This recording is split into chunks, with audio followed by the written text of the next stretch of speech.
And welcome to Bright House Network Stadium on the UCF campus in Orlando. Big American Conference matchup tonight with UCF taking on Temple. And UCF already a vastly improved team over 0-12 a year ago under first-year head coach Scott Frost, the one-time Nebraska star, had left Oregon and in his first year has turned this team around and the attitude around in Orlando. And for Temple, Temple tough. That's what Matt Rule preaches. That's what he wants from a team that won the American East a year ago. Had a 10-win season. At the moment, though, they are 3-3 and 1-1 in the conference.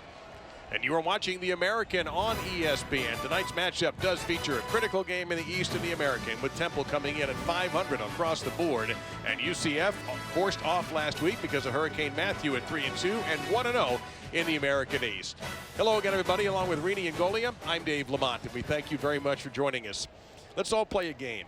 Who's the quarterback for UCF tonight? The answer? We don't really know. Yeah, we're going to find out when everyone else is. Listen, senior Justin Holman, very good quarterback, very experienced, 6'4", 225 pounds. More traditional drop back, will throw the vertical pass, not going to hurt you with his feet. True freshman Mackenzie Melton, though, this offense tailored to him. He ran it in high school. He's very good. He's dynamic with his feet. He knows how to make the reads. If I was a betting man, Dave, I would say Mackenzie Melton gets the start tonight. Yeah, now let's find out how Temple's going to react to that, because they had to prepare for two different quarterbacks, but Phil Snow is one of the country's best defensive coordinators, and he's got a Temple tough D. They do. They're aggressive. This defense is at its best when they're attacking downhill, and they have to do that today with this UCF speed. They're led by Hassan Reddick, the defensive end that makes a lot of plays behind the line of scrimmage. 12 TFLs for him this season already. And again, they need to attack. They need to slow down this fast spread offense from UCF. If they do that, if they can make tackles behind the line of scrimmage, cause some turnovers, they'll be in this game tonight. And you see the numbers we talk about. There's a good look at Phil Snow right there. Red zone, one of the top 10 teams in the country, top 15 in passing yardage, and it gets you off the field fast. 30% allowed third down conversions, number 20 in FBS. And that's one of the most important stats, Dave. Getting off the field on third down. You talk to any defensive coordinator, they'll all tell you the same. Good crowd on hand here. Student section showed up early. We've had some intermittent showers pregame. At the moment, however, it seems pretty pleasant. Little humid, but of course we are in Central Florida, and you have to expect that almost any time of the year. Little humid, but we're used to it. We're Florida guys. UCF will get the football first. And that means we're going to finally end this mystery about who the quarterback's going to be. Yeah, Scott Frost was not budging one bit yesterday when we met with him. No, nobody is. Yeah. But I tried Mark Daniels, their radio guy. Yeah, he wouldn't tell me. I don't think he knew either. It is a genuine mystery that's going to be solved here in a moment. But watch out for number 9. Adrian Killen's a very dangerous football player. He doesn't return the kick, however. It'll be taken out and busting through a couple of tackles, and Temple not finishing their tackles. The ball comes out around the 30. So let's see, first off, if this is actually a rule to fumble, and it certainly must be because the way they're digging through that pile. Boy, and you see a lot of fumbles when guys fight for those extra yards, and it looks like UCF jumped back on that. So now we're going to find out here. And it does indeed look like the freshman from Hawaii, Mackenzie Melton. Although I would just have a little fun and have Justin Holman in that little group too. Listen, banged his foot up a couple weeks ago, and actually that forced bye where Hurricane Matthew prevented them from playing Tulsa last week actually helped them because it helped Mackenzie Melton get healthy.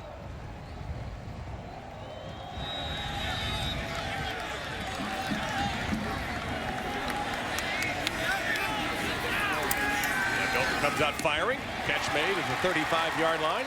Cam Stewart, a sophomore from Georgia, and that's very close to a first down. And we take a look at the numbers for Melton so far this year. Yeah, good quarterback. Listen, from Hawaii, Marcus Mariota, someone he looks up to, went to the Oregon camps. That's how Scott Frost got him on the radar, and he gets him all the way here to Orlando. Travius Wilson is the tailback, and he'll get the carry, try to make one man miss, but that's only going to be a yard there on first down and 10. Second and 9 coming up. Middle of that defense, highlighted by Jared Folks on the stop. Yeah, and this game's going to be won up front. The offensive line from UCF playing a lot better than people expected. And of course, we know how physical Temple can be up front.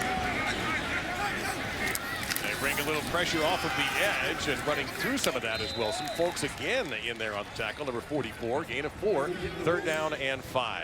And you'll see Wilson will get the majority of the carries for UCF. He's a bigger size back, 210 pounds, really likes running between the tackles, but can go on the outside as well.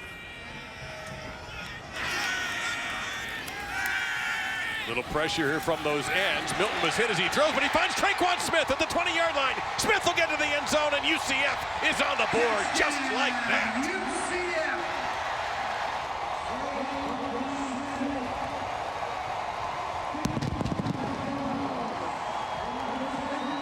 And what a strike by the freshman Mackenzie Melton as he puts it on the numbers of Traquan Smith as he got separation in the secondary. Last time out, he must have got behind the ECU defenders 4 or 5 times. They just couldn't hook up.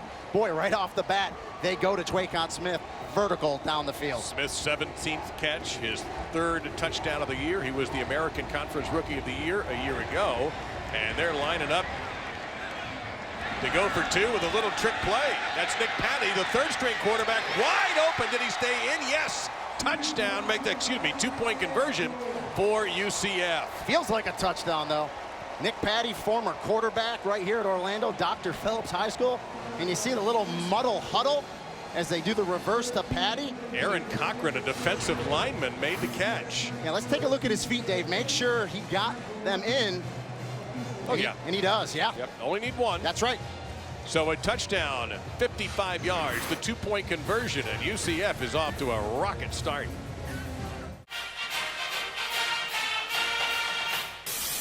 The big hashtag around here is UCF fast in 4 plays, 70 yards in a minute and 11, 55 yards for a career best for the redshirt sophomore, Traquan Smith. And that was pretty much one-on-one coverage. Yeah, and I would say that's pretty fast. Fast on the field with speed and fast in how long it took him to score. Well, and that kick is out of bounds, so Temple will get the football at the 35-yard line. The big plays doomed the Temple in the second half a week ago in their loss at Memphis. Listen, Dave, the first thing on my keys for the defense. Free kick out of bounds on the kicking team. Temple's ball at the 35-yard line, 1st down.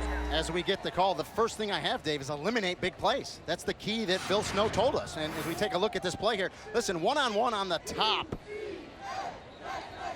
Traquan Smith, just if there's no safety help over the top, he's fast enough vertically that he's going to beat Artrell Foster, the corner, one-on-one. You see him at the top of the screen here. No safety help, an inside cut, a great ball by Mackenzie Melton, and that's how you score on a 55-yarder. So the Temple offense, team that loves to run the football. Phillip Walker is the quarterback, number 8. And the tailback is Raquel Armstead, who actually leads this team in rushing at 325 yards and averages almost 6 yards a carry. Go right to him, and he'll pick up maybe a yard. That'll be about it before he's thrown back by Dimitri Brim out of Dundee, Florida. One of the leaders of this defense. In fact, is he not called the dad of the defense? They do. They call him Daddy. That's what the other players call him. So, yeah, we have a marker down. Michael Roach is the referee of this American Athletic Conference crew. After the play, unsportsmanlike conduct, number 22 of the defense.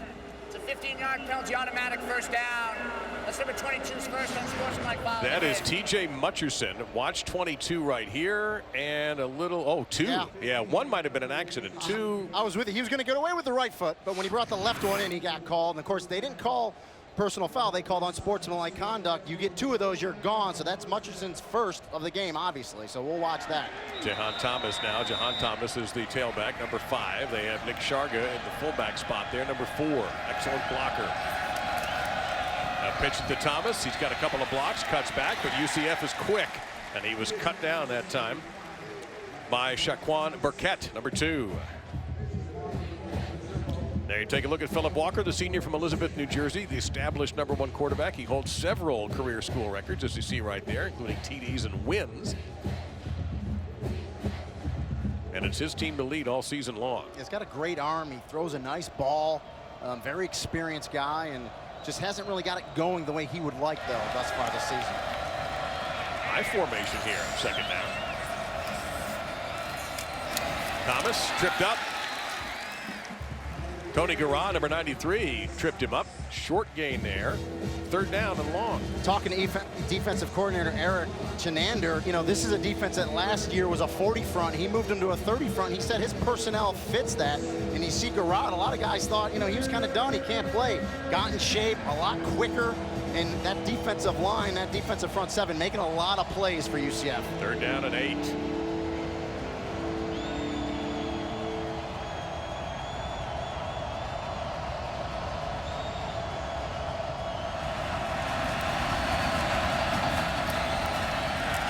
Walker hit as he throws, and that is a strike caught at the 35-yard line. First down. That's really well done. That's Keith Kirkwood after an 11-yard pickup, first down. And we talked about Phillip Walker being able to spin it. Watch him put it in there. That's what you have to do. Zip that thing in, tight spiral. Nice catch by Kirkwood to protect it. And a huge third down conversion. UCF on defense, 29% getting off the field, doing an excellent job. Third down defense, better job that time by Temple. And they have 29 3-and-outs coming in, number 10 in the NCAA, tied with Ohio State.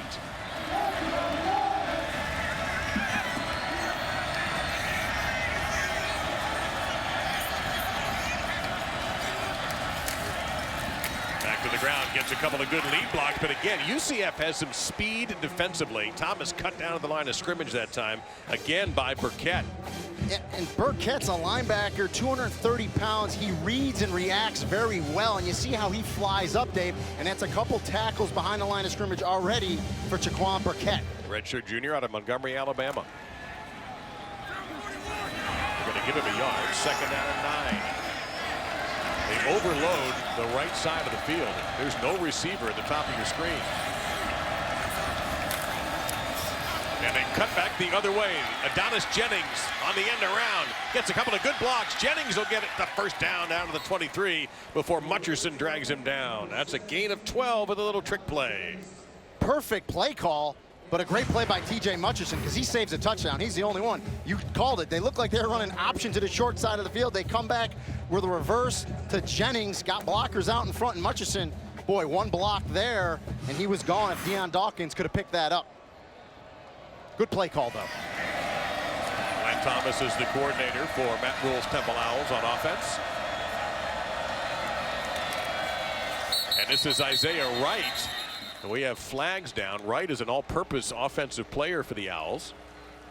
Before the snap, false start, number 70, the offense. It's a 5-yard penalty, first down. They use him in Wildcat. They have him as a back. They use him as wide receiver. Yeah, we'll say a wide receiver by trade, but can do everything. But how many times do we see that, Dave, when a new quarterback comes in or a Wildcat guy and you get a false start? Just that the rhythm's a little off, and obviously Wright was ready to run the ball. So back it up to first down and 15. And Walker back at his customary quarterback spot. Thomas is the tailback, number 5. Play action, fake pressure coming from the edge, and a nice little flip to Thomas, who's got some room to run. Thomas has his way to the end zone, untouched. The Owls are on the board. 28 yards. I cannot tell you how good of a pass that was by Phillip Walker. It's a little slip screen. He's got a lot of pressure, kind of a sidearm, slings it in there between the defenders to Jihad Thomas. Great blocking out in front. He's untouched as he races it in for the touchdown. That's the second pass Walker completed on this drive with somebody in his face. On their big third down pass, he had Brim in his face, and then he had Pittman going right at him here. Now, this is a bit of a story for Temple. Number 97 is Aaron Boumeri. This is just his second kick for a point of any kind in a game. He's taking over for the injured Austin Jones, who was hurt in Memphis a week ago. And Boumeri is now 2 for 2 in points after touchdown. 8-7 UCF. Good start here in Orlando.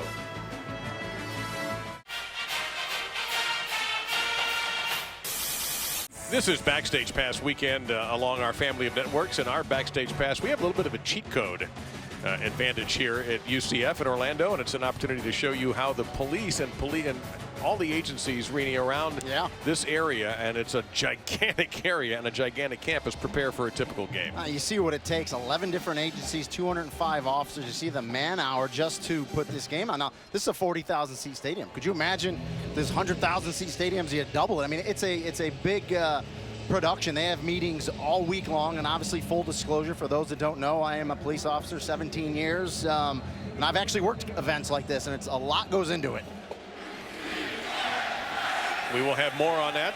Meantime, a short kick taken by Adrian Killens, and again, he's very dangerous, but not when you knock him down like that at the 13-yard line. A spectacular hit on Temple special teams.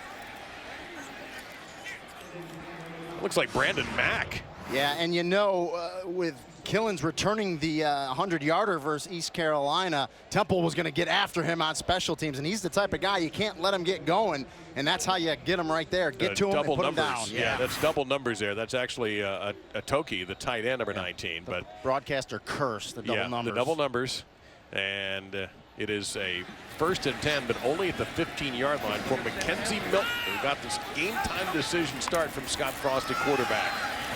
The handoff on Travius Wilson. He is tripped up after a healthy gain of about 7 yards.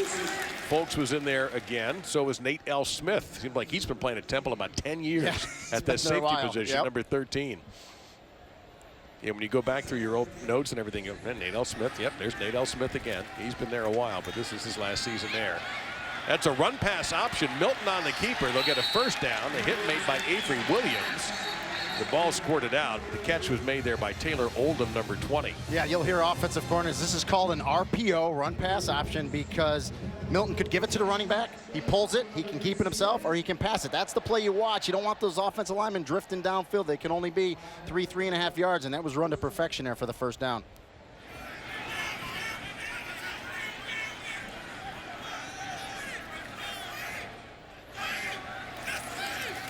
Fake pressure coming from the ends, and they've got him.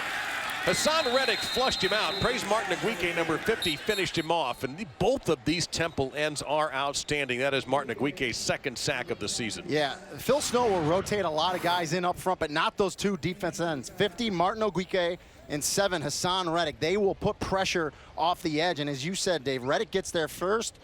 Aguique finishes it up. Tyler Hudanik, we believe number 53 is the player down, the left guard. You might have seen in that replay that he kind of got rolled up a little bit. Sophomore, had 9 starts last season as a freshman. We hope he is not badly injured. We're going to step aside with the score 8-7 UCF midway through the first quarter.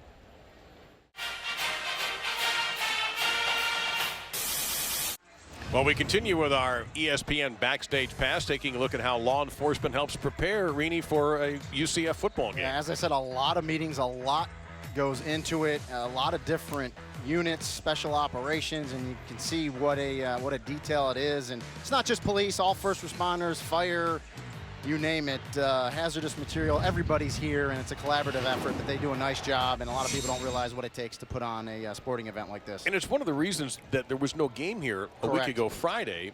There was some threat from Hurricane Matthew to this part of Florida, and it did have an impact in other parts of the state, much more severely than here, but there was some concern there wouldn't be enough of a first responder presence here to put on a game safely.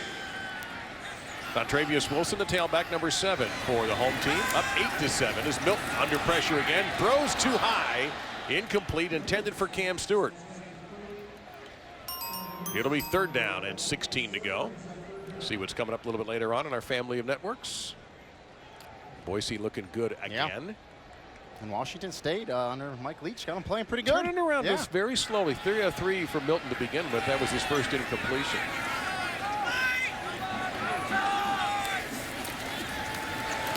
Again, pressure from the ends, and you have to be so careful. That was Hassan Reddick that time. You saw Martin Aguique. They switched sides, and this time Reddick picks up his 5.5 sack. Just so fast off the edge, and you see the right tackle there and the left tackle. They're trying to get way back. That was Wyatt Miller, and he's trying to cheat back in that stance because he knows how fast Reddick is off the edge and just can't stop him. You see what Hassan Reddick has done throughout his career. He had 5 tackles for loss in the loss to Memphis, including one series where he single-handedly made 3 tackles. 2 sacks the last 3 plays, and Houston punting from the end zone. That's a pretty good kick, though. Thomas make the fair catch. Excellent field position for the Owls at the 41-yard line. Hassan Reddick, one of the best players in the American Conference. The redshirt senior from Camden, New Jersey, with yet another sack.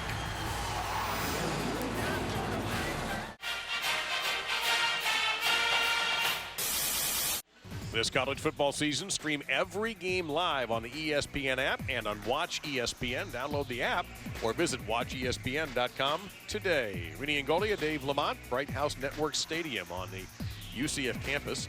Take a look at Temple Owls, and if they run the ball successfully, they win. It's a pretty simple formula for a 3-3 team so far. We'll explain here in a moment. Thomas at the top of the eye. A little movement, a lot of finger pointing. We'll see what the referee says. I think it's going to be a false start. False start, number 69 of the offense. 5-yard penalty, first down. First down and 15. So here's what we're talking about with that balanced backfield. Armstead and Thomas almost identical in carries. Thomas was the bell cow last year with 17 touchdowns, but Armstead, a sophomore, has really helped out. Yeah, the running backs really haven't been the issue. They're good. Up front has been the issue. Had some injuries, rotating some guys in, so that offensive line needs to have a good night tonight. And they clear out some room for Thomas here. He'll get back the penalty yards and a little bit more. As Brim is in there again, number 41 in black on the stop. Gain of 5, they're going to say. Second down and 10 coming up. Yeah, just excellent vision by Jihad Thomas. You know, that plays a zone to the left side. He's got the vision to bend that thing. I like to call it backdoor as he takes it for a nice little pickup. Got back that penalty yard, +1. You saw what Thomas did to these Knights a year ago, but last year is so far in the rearview mirror for this UCF football program. Quick throw by Walker, incomplete at the 50-yard line. A little high. It'll be third down and long coming up. You talk about, 0-12 a year ago for UCF, the coaching changes, George O'Leary resigning in the middle. They were looking to try to get to change everything. Change the culture is the big cliche that we hear all the time. It was needed here. Yeah, well, this program in 2004 was 0-11. The very next year they won 8 games and went to a bowl. I talked to Scott Frost about it. He said most of the kids on the team were 5 when that happened, so they have no idea.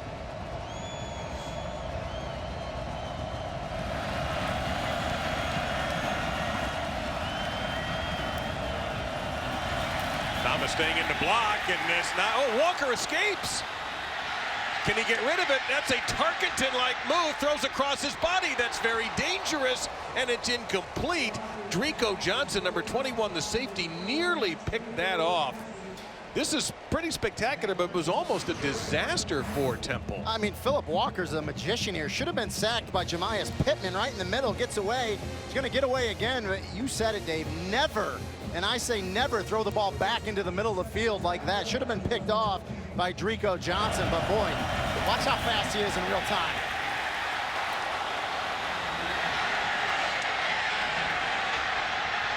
I'll tell you one thing, that's the second or third time that Pittman has gotten through, number 5 for UCF, as we get a punt here from Alex Starzyk.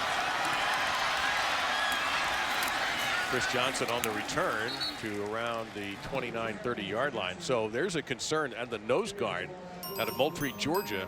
Pittman has gotten in several times already. And he's one of those players that played that defensive tackle spot last year. Now he's more over the nose, and he's causing problems with that speed and strength.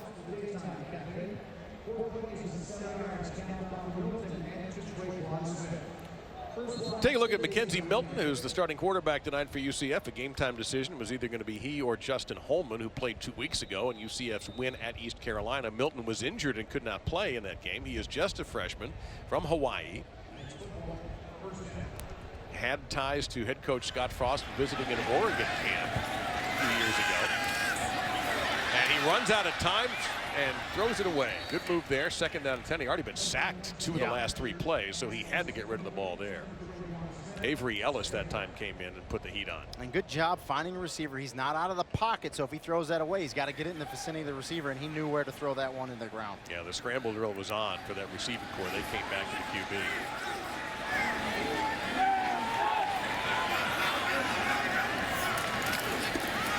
Little hesitating to hand off, and popping through is Hamilton. Hamilton's got some help downfield. He'll be dragged down around the 39-yard line in the Temple Owls territory. A 32-yard pickup by the freshman from South Dade High in Miami. Yeah, another true freshman, Jovan Hamilton. Just a little inside zone. Good blocking up front. You see the speed, a lot of speed on this UCF team as Jovan runs the ladder and gets it to the outside. And they're trying to play at the quick pace. There's a little bubble out there to Taylor Oldham. And Oldham is going to be pushed out of bounds around the 32, I'm going to say the 33-yard line, says the head linesman. Gain of 6. And how do you neutralize 2 really good defensive ends, Dave? You run between the tackles, and that's what they did on that play previous to Jovan Hamilton. Milton looking deep, goes the long throw, wide open as Oldham. Is he in bounds on the catch? Yes, says the official. Boy, if Melton just would have taken his time, Oldham was wide open. It would have been a touchdown. He throws it behind him, but what a catch by Taylor Oldham. Watch this. And he's Beautiful. definitely in bounds, and he never juggled the football, so the linesman looked like he had the good view and the right call. Right in front of Matt Rule. You see, he wasn't given the incomplete. He knew it was a good catch by the young man. A Temple with mass substitutions here. And the center judge waiting for those subs to clear, but that meant UCF had also substituted. This is a keeper by Milton. Milton has a couple of blocks and lowers his shoulder. There's a flag down around the 19-yard line. Milton was dishing out a little contact as well there, Reedy. Yeah. But let's see what the penalty marker's all about. Well, you know, he's a freshman. He doesn't know to get down yet. Holding number 15 to the offense. It's 10-yard penalty, first down. So that was Jordan Franks, the tight end. You take a look at Scott Frost kind of grimacing. So wipe out that little game. But by the way, when Milton really does get finally hit on one of those plays, that's his lesson. Yeah, true freshman. But, you know, they said the thing that's really been so great about him is, as a true freshman, how mature he is. And, you know, if you're going to come in and start at quarterback at a top-notch program, you have to be mature, and he does. And, again, he ran this offense, this exact offense in high school. He's very good at it. He knows when to pull it. He knows the reads to make. Hands off this time to Hamilton, in the middle of the Temple defense snuffed that play out. Michael Dogby, number 98, one of the tacklers in there. You also see 43, Avery Robinson in there, clogging the middle, no gain. So second down and very long, 20. One more time, Hamilton. Man, Hassan Reddick from the end position. You know, I don't even have to wait for the number. I can see the play, and I know it's Reddick. I mean, that's how fast he is off the line of scrimmage. He's down here. Watch this. Just lightning. Wherever he lines up, and you see they're moving him around. Phil Snow has him left side, right side. He can play inside as well. Yeah, he's a menace in a good way. They didn't give him the tackle for the loss, so it's third down and 20. And here he comes again. Milton gets away, but Reddick is pursuing him, and Reddick will chase him out of bounds. He had some help. Nate Hairston, the cornerback, was also chasing number 15. It's a gain of 4, but Reddick busted the play up again. Yeah, you're going to see him again right here. And he's just all over the place. Watch this. Beats Wyatt Miller to the outside, but this never gives up. This is a motor. You hear guys say he's a motor guy. That's what a motor is, not stopping. The NFL's watching, too. I got to think the NFL's watching this guy. 42-yard kick for Matthew Wright, 7 of 9 on the year.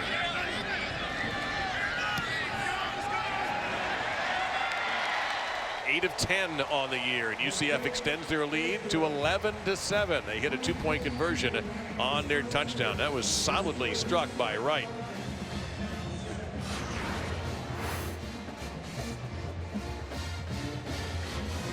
Nice snap, good hold, and then a little draw for you golfers out there. A little 5-iron, little baby draw there. Nice job by Wright. Yes. Some of us like occasionally have what's also called a snap hook, but that was a good draw. Celebrating its 12th year, sponsoring the Good Hands Field Goal Nets, Allstate makes contributions to participating universities' general scholarship funds for each field goal and extra point kicked. Since 2005, Allstate has donated millions in scholarship funds. One of the things that Scott Frost has talked about, and the folks around UCF that we spoke to yesterday have talked about, is getting everybody back to UCF football, getting the excitement back that went away last year. Yeah. And I'm not going to lie to you, this place isn't sold out, but they do have a nice crowd on hand, and what you're looking at is a student section that was here early, and that area is booked. Everybody's there. Listen, the students, you can't give them enough credit. They're always here. They're enthused and ready to go, and that's half the battle, because a lot of programs don't have that. This is Randall Jones from about the 2-yard line. Got a good block, and Jones will be dumped at the 27-yard line. There's just no other way to say it, so Temple will take over there with 3:45 to go. ESPN kicks off your NFL Sunday at 10 Eastern with NFL Insiders Sunday Edition. Trey, Adam Schefter, Louis Riddick, and Mark Dominic have the early breaking stories and injury news. And at 11, Sunday NFL Countdown with Wendy Nix, Chris Berman, Trent Dilford, Charles Woodson, Matt Hasselbeck, and Randy Moss take you right up to kickoff. Also streaming live on the ESPN app and watch ESPN. Great way to get your day off tomorrow. But right now, a good way to continue your evening. 11-7 UCF still in the first quarter. Phillip Walker leads him out of the 28-yard line. Quick handoff. This is Thomas across the 30, hit hard to the 35, and a 2-point takedown by Drico Johnson. The ball came out. That's a classic tackle by Johnson, and unfortunately Thomas is shaken up. Boy, Gain of 7. And you hope it's just the wind knocked out of him. Don't want to speculate, but you're right. Drico Johnson, that's picture perfect, Dave. That's the way you're taught. Head across the bow, low. You see how he lowered his target, not going up high. Beautiful. Puts his head on the ball as it was coming out. It's exactly what you want to do if you're Drico Johnson. Picture perfect there. We need to mention, by the way, talking about perfect tackles and not getting your head too high, that UCF is playing without starting linebacker Mark Rucker as Thomas is up, thankfully. Rucker was suspended for the first half for being on a mildly controversial targeting call against East Carolina. So Rucker will be available in the second half. He's in the locker room right now, probably riding a bike. Just staying loose. So UCF has rotated a few players in there. I see Burkett, Pat Jasinski, number 56. Burkett, number 2, we've talked about already. So Rucker will be out in the third quarter and probably really eager. So Armstead, number 25, comes in with Thomas having come off the field. Has one block, and it'll be a first down for Armstead. He's ridden out of bounds. How about 66 Dion Dawkins just road grading his way, an 11-yard pickup. Yeah, that's a nice guy to have in front of you, Dion Dawkins. And I just love how they go back and forth between Jihad Thomas, Raquel Armstead, both very good, but you said it. Dion Dawkins out in front. Good running by Armstead to read that block, to bounce that and pick up the first down. You see Temple's play selection so far. Both teams would prefer to run the ball.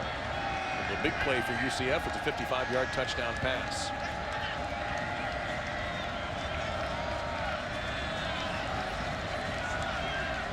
Five to snap. Armstead again. And boy, good vision by Armstead. And he'll get to the 42-yard line. If it weren't for the grab by Joey Connors, number 91, to slow down Armstead, Rini, that could have been an even bigger play than 11 yards. Yeah, great blocking at the point of attack. You just see this offensive line doing an excellent job. I mean, Armstead's not touched until he gets to the secondary, and that's a running back's dream. So Temple on the move into Knights territory at the 43. Not a very fast pace right now by Temple. Contrasting to what UCF wants to do. Back to the ground they go. Cutting back Armstead. Big collision at the 40-yard line. Gain of 3 hard-earned yards. Well, you know, as a running back, Dave, I tell you give the blow. You don't have to get hit. And I tell you what, Jaquan Burkett's a linebacker, and a 230-pound linebacker. And he did not get up right away from that hit. Armstead did. Yeah. And if you listen to that hit, you could hear very clearly. You could hear it as we were showing you the first replay.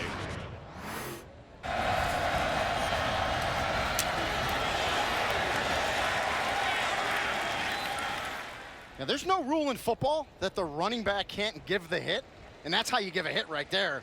If you're Armstead, boy. Happily to say that Burkett is jogging off slowly, but without any assistance, and hopefully he'll be able to return to the game. Remember, they are a little bit thin at linebacker with Rucker out until the third quarter. I tell you, when you run like that too, defensive backs, linebackers, they remember it. Yes, the next time they come up to tackle, and that wears on you as the game progresses. I think it energizes your offense too. Your offensive linemen and everybody. I think that's that's a boost. Fifth carry tonight for Armstead. He has 26 yards. Pick up 3 more there. It's going to be third down and about 4. Now, Temple has a very easy tell. Yeah. If they run well, they win. If they don't, they don't. Oh, and there was a concerted effort tonight to run about. Listen, in this day and age with all these spreads and spreading it out, the bottom line is you still need to run the football. If you can run it and play defense, you're going to win more times than not. It's a pretty simple equation. Armstead 5 for 29. Thomas 5 for 16. They do a check with me with Walker on the side, taking a peek at the sideline.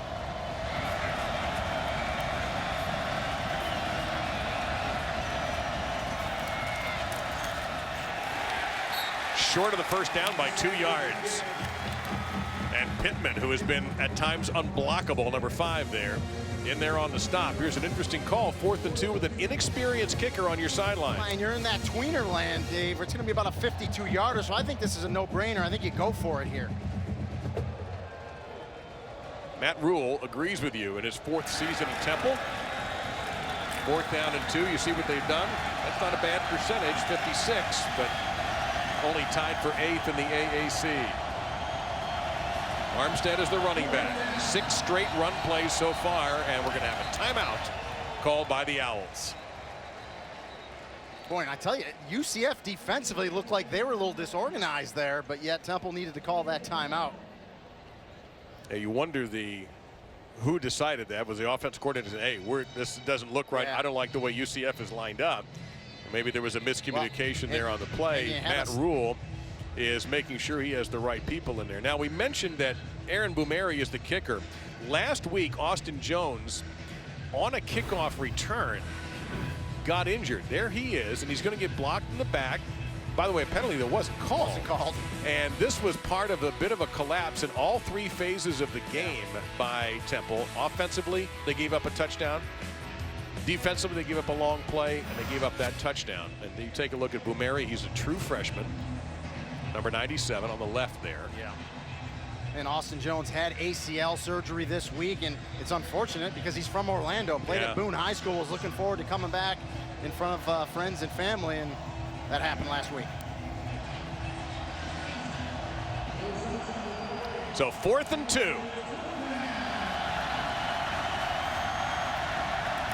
They hand off to Ellick. He won't get there. Smothered, slowed down first by Johnson, then Mutcherson stuffed it, and UCF takes over on downs. Yeah, 22, TJ Mutcherson makes this play from the safety position. We used to call this blood alley. You come from the inside out, you attack, and he makes this play. Just great penetration. Looks like he's going to have it. Watch Mutcherson come down the alley and stop him short.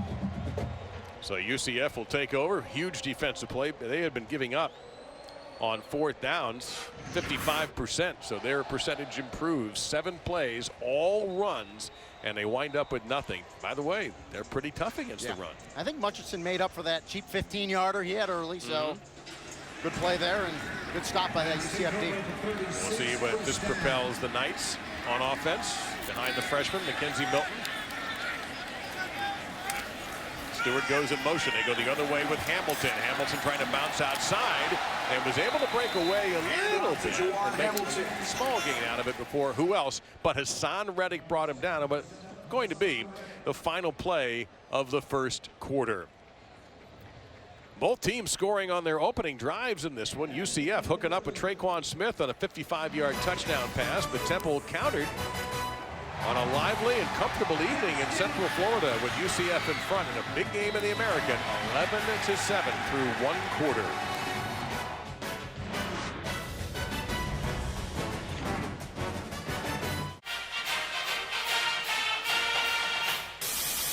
All part of the fun of college football. That, to me, takes a tremendous amount of courage to do Pretty that. athletic right there. Anyone that says cheerleading is a sport is crazy. Oh, no. It's incredibly athletic and incredibly difficult and dangerous at times, too. Both teams told us, and we believed it, but they wanted to run the football, Greeny, and they're trying. You see the 17 plays for Temple. 13 of those were rushes. 17 plays for UCF, 10 rushes. So doing what they told us they were going to do. Jovan Hamilton is the tailback, number 1. Freshman out of South Dade High in Miami. He gets the carry there, running to his right. Makes a nice cutback, but Temple defensively is there very quickly for minimal gain. Avery Ellis, number 52, in there on the stop. So it's going to be remaining 3rd and long. No gain there. And these spread offenses, this is what's called being behind the chains. 3rd and long is not what you want to be in this offense. And on the contrary, Phil Snow and this defensive unit, this is exactly what you want to do to a spread. Get him at 3rd and long and get off the field. Number 9, Adrian Killens, very fast running back, another freshman, is in the game looking for the pass from Milton, who's under a lot of pressure. Milton on the run, throws it in the direction of Killens, who was covered by Jared Alwan, number 41. Matt Rule all over the place. We have a flag. I wonder if this could be roughing the passer, perhaps? Personal foul, roughing the passer, number 9 of the defense. Yep. It's 15-yard penalty, automatic first down. Jacob Martin, and the look of shock on Matt Rule's face says it all. He does not like that call. I mean, it's a killer because you're off the field on 3rd down as we take a look at it. Yeah, and it's clear. I mean, he took 2.5, 3 steps, and It's unfortunate because the defense did exactly what they needed to do, force him out of the pocket, cause the incomplete pass. They're going to get it with the punt, and just an unforced penalty. You just can't do that if you're Jacob Martin. I wonder if Will's more angry at his player than he is at the official. Killen stays in. They sling it out here to Taylor Oldham. Oldham will be out of bounds at around the 43, maybe the 42-yard line. We'll see what the head linesman has to say about it. Forced out of bounds there by Derek Thomas, number 21. Gain of 6. And talking to offensive coordinator Troy Walters for UCF, really like Taylor Oldham. He's kind of that possession receiver, sure hands, makes a lot of catch, not flashy, but he's sure-handed and makes the reception when the ball's thrown to him. He had 10 catches coming in. He's got 3 now for 13 on the season. Option play for Milton. He'll keep it. And he'll hit hard. Now he will get a first down to the 32-yard line. And a very late flag coming in. And you jumped on this right away. What did you see? Well, I mean, this is option short side, but this is what Mackenzie Melton does. This is what he's great at. And we got looks like a late hit on Temple after the play, so I think we're going to get 15 more on this one. But we have a hat and a flag, so it means the official threw 2 flags. Yeah, he ran out of gear. Correct. The side judge there, Ken Bushy, throws his flag. Then he sees another penalty, throws his hat. That's why his hat's down there, too. After the play, personal foul, unnecessary roughness, number 41 of the defense. 15-yard penalty, automatic first down. That's on Jared Allwan. Now that's another huge mistake. 2 personal foul penalties on the Owls on this drive. Yeah, and it's going to be off the ball. I mean, he wasn't even playing the quarterback, Mackenzie Melton. He just comes up and hits the UCF guy late. He just can't do that. By the way, Melton didn't slide on that one either. I kept waiting for him to slide, but he took a big hit. In the meantime, from the 16-yard line, Milton flipping it toward the end zone. Open is Killen. Touchdown, UCF. Adrian Killens. Great touch on the ball by Milton. And that's just a mismatch. I believe it was Gerard Alwyn, the linebacker, that was on Killens, 2-time state champion in the 200 in the state of Florida. And watch the touch by Mackenzie Melton just to drop it over the linebacker, and it was the linebacker Alwan, and just an easy pitch and catch from Mackenzie Melton to Adrian Killens. 5:64, a minute and 34. 2 touchdowns now for Milton. No interceptions, you see, and also some good yardage on the ground, although, again, in the NCAA, sacks go against your rushing, so that's why he only has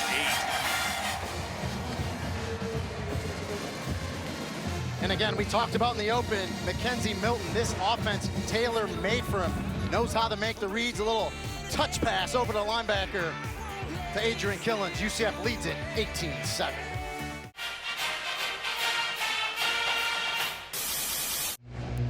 Part of the job as the coach, you just saw Scott Frost, the head coach in his first year. He worked the officials a little bit during the timeouts. He spent time talking to his defensive coordinator, Eric Chinander, who's on the sidelines, as is Phil Snow, the defensive coordinator for Temple.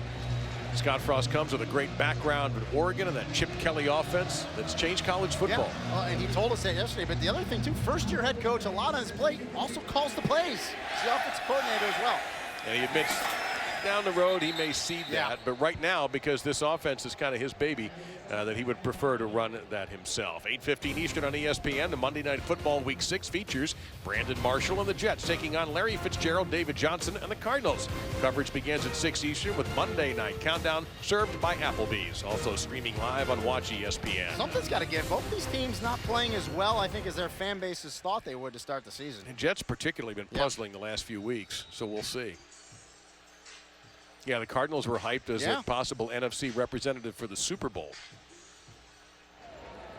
Quiet night for Phillip Walker. Now both backs, Thomas and Armstead, in the game.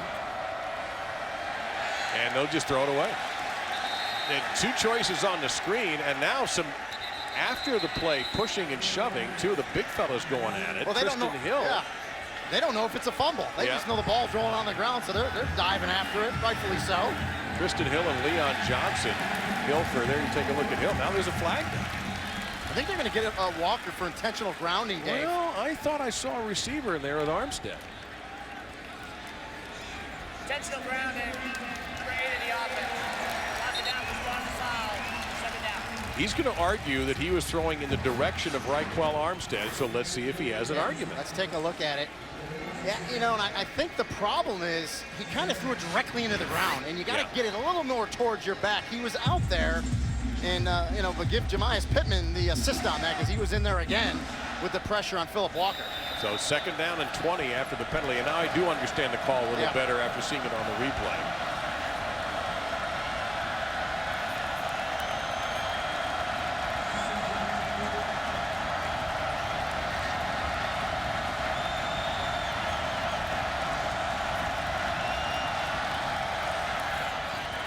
Pass was nearly intercepted. I'll tell you what, Drico Johnson read that, stepped in front of Adonis Jennings, and really Walker missed the open man, who was Johnson. Yeah, you hear guys say squat on the play and jump it.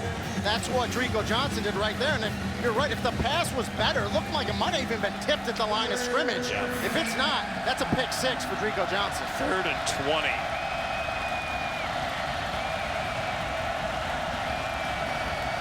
When they're backed up to the student section, it is loud. We're going to get a false start, 3rd and 25.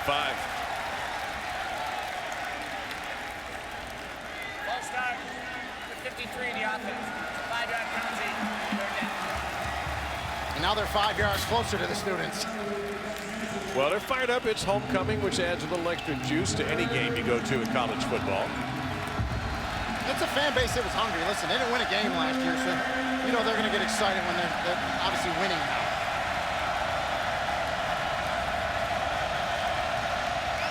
Walker ad-libbing, dumps it off. They'll get a minimal gain out of this. The catch made by Broderick Yancey.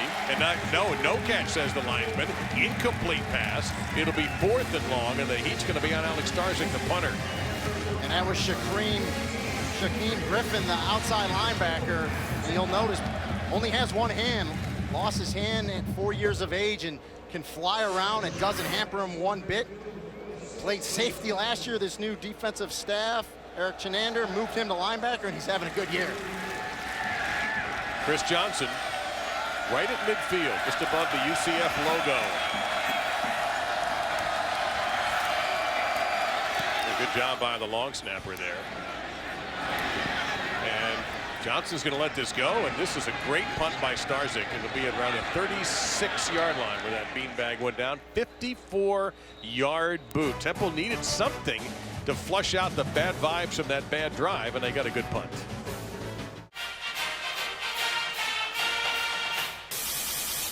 Little homecoming pride here. A lot of body paint, little glitter, and good times for the UCF faithful, up 18-7 early in the second quarter. We go into our AT&T Inside Access. A closer look at a UCF homecoming tradition, the Spirit Splash. You've got thousands of students. They make the countdown, and they rush into this reflecting pond, and they want to get a rubber duck. They also don't want to get hurt. Yeah. Spirit Splash is one of the biggest homecoming traditions. It began in '95. Over 15,000 students celebrate every year at the reflecting pond. They hand out t-shirts, of course. The students are yelling for their ducks, and they don't really know where the ducks came from. They don't know when they were introduced or who came up with the idea. The duck archives, according to the university, starts back to 2002. Ironic that Scott Foster, the ex-duck assistant, is here for this. You saw that bathing suit Nitro had on. You don't have one like that, do you? I'd rather not comment. Let's talk about this short carry here for Dontravius Wilson. Not in that kind of color, no. Yeah. Gain of a yard there, 2nd down and 9. Wilson, a senior from Buford, Georgia, has scored 8 times on the year, by the way. Leads the American in total touchdowns. And it's on Milton on a sweet little keeper, and he takes off! Milton, can they catch him? To the 5, touchdown UCF, the freshman has scored.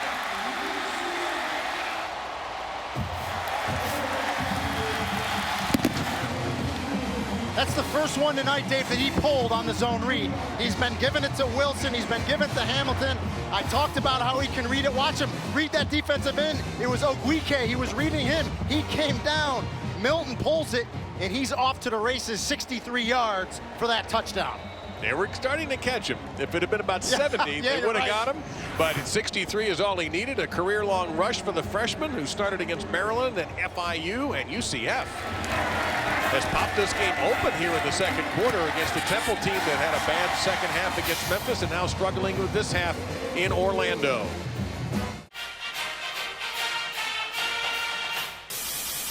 All part of our Backstage pass. This time we're looking at how the Central Florida law enforcement agencies combine 11 of them with over 1,500 man hours to patrol outside the stadium, the tailgate area we're looking at here. We've got some more really cool video of we'll show you later on of the buses arriving. But in the meantime, the man of the match is Mackenzie Melton with that rush there, Rini, and the ultimate zone read play.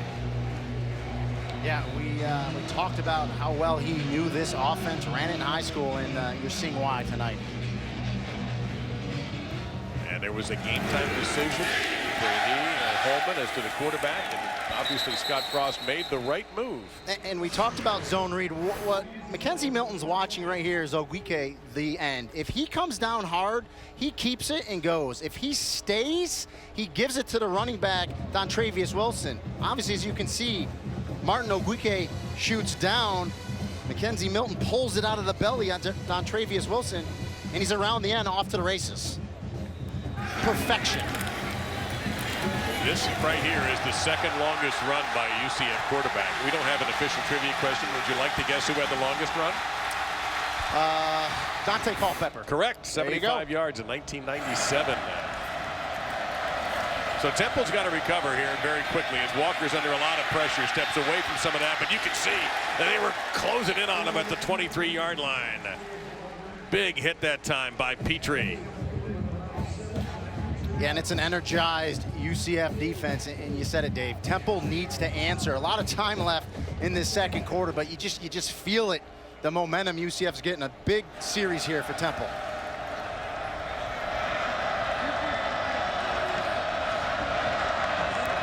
Tailback is Thomas. This is the kind of game where you really have to throw your way out of trouble, and can Temple do that with a receiving core that is not as experienced as last year's was when they won 10 games. Pressure coming.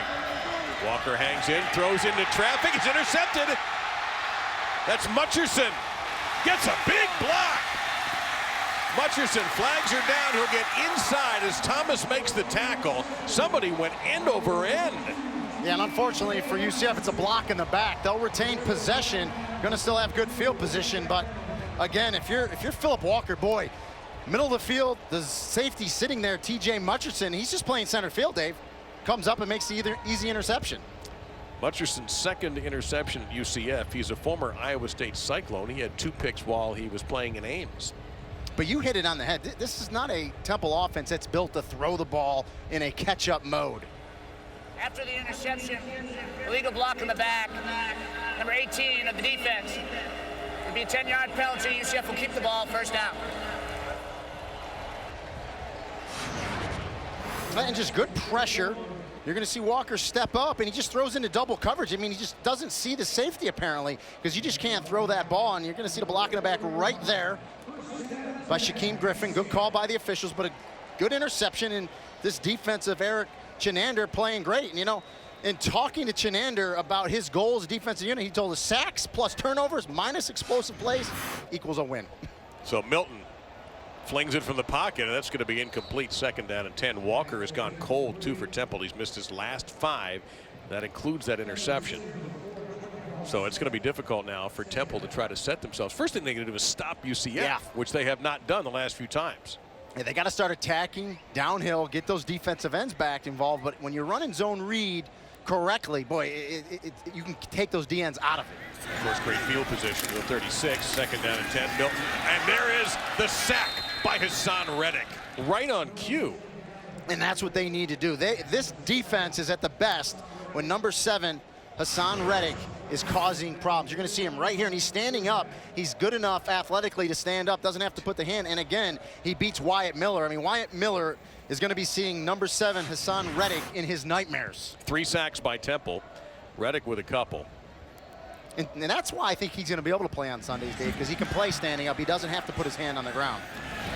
Play action fake. They'll dump it back in the direction of Hamilton, and he'll be brought down to the 36-yard line. So Temple's defense rose up that time and actually knocked UCF back a few yards. Now you're in that weird territory at the 36-yard line. And he told us Wright has a 50-yard foot, but you know, why risk it here? Your defense has been playing well, and again, that tweener zone here where too far for a field goal, but then again, it's 4th and 13 as well. So tough call either way.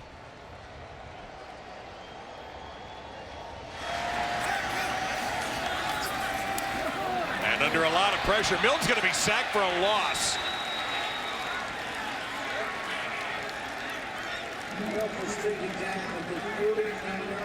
And there's the tight end, Roman Deloach, who's brought in these situations to do exactly that. He's right there. Roman Deloach, number 11. He's the starting tight end, but he comes in rushing situations. They call that, a lot of defensive runs, like a cheetah formation, if you will. They'll bring in 4 rushers, and Roach comes in and gets the sack. So now, UCF went backwards about 15 yards.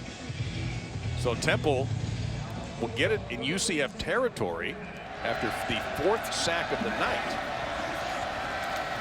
They'll pitch it out to Thomas. Gets a couple of good blocks, and Thomas will carry for about 5 yards before Mutcherson rides him down.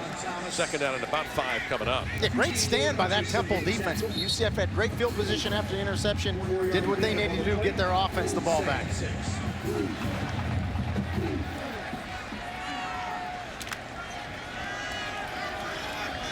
Gave him 4, 2nd down and 6. Heavy look on that left side of the line. And they run in that direction with Thomas. He'll get to the 41-yard line before he's brought down. That's Thomas. Earl Clark on the stop. So you see what Temple's offense has done tonight. First drive, spectacular. They matched UCF almost point for point. But since then, massive struggle. UCF on that odd number 25 because they went for 2 on the opening drive and made it.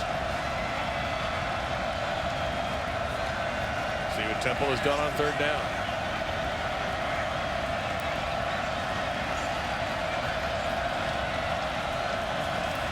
Power football here by the Owls. No shot. No shot. Tony Garrod got low and kept that from going anywhere, and the rest of the group brought the defense. I mean, that's it. They won the line of scrimmage that time. That defensive line from UCF, great penetration in the back, had nowhere to go.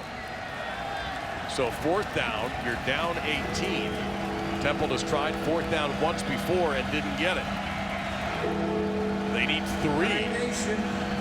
It's 4th down.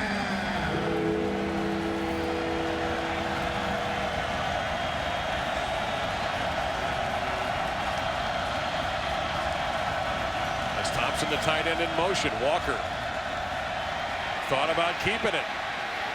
Now he's going back into his own territory. He'll throw on the run. The catch is made, but short of the 1st down. Thomas with a valiant effort, but it doesn't matter. UCF for the 2nd time resists Temple on 4th down, and the Knights will take over. Yeah, excellent pressure. Jemias Pittman, number 5, once again putting that pressure on Phillip Walker. As you said, keeps the play alive, extends it, completes the pass, but he had dropped back so far that although he completed to Jihad Thomas, clearly short of the line to gain. Excellent defense by UCF. But Pittman has been so disruptive. It looked for a second like Walker was going to try to run up the middle, and Pittman just, now, I can't win that battle. And so forced Walker outside and busted up the play. Wilson at the tail for UCF, number 7. Knights take over 1st down. UCF in a commanding position right now with the ball in the lead, 25-7. And notice the pace now that Scott Frost is setting. Not quite so fast, my friend. Wilson, nothing there. Delvin Randall, safety, came up to make the stop. And we asked Scott Frost about that. How quick do you want to go? Now, he wants to go quick, but he also said he will watch the game. He'll get a feel, and he knows if his defense has been out there a while, he'll slow it down on purpose to make sure they can get a rest. Milton, they're spying him. He'll throw it. A little sidearm slinger, incomplete in Temple territory, trying to get it to Traquan Smith, who has one of the UCF touchdowns tonight.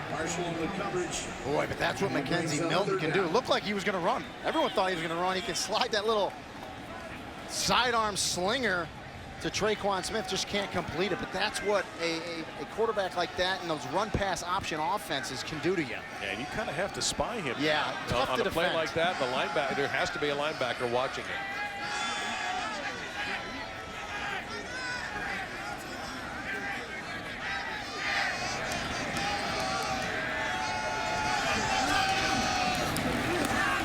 Temple ran a little stunt, and it's going to work. Wilson is going to get caught in the backfield.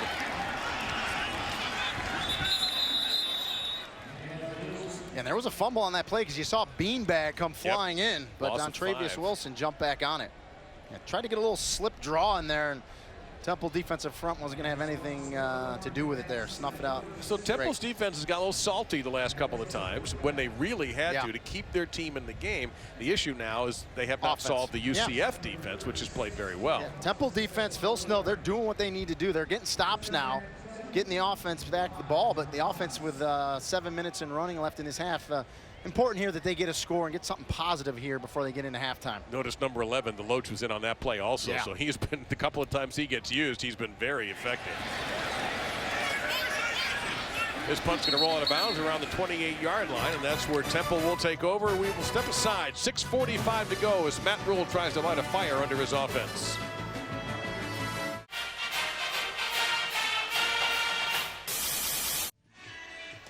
All right, so Baylor, West Virginia at the end of the year, by the way, if you want to peek ahead to December 3rd, and why not? Meantime, Alabama comfortably at Tennessee and Knoxville and Clemson. That was an exciting finish. NC State had it on their foot, literally. That, by the way, is your championship drive update brought to you by Dr. Pepper. NC State with a chance to win in Clemson with a field goal. Missed it, and then Deshaun Watson did his thing.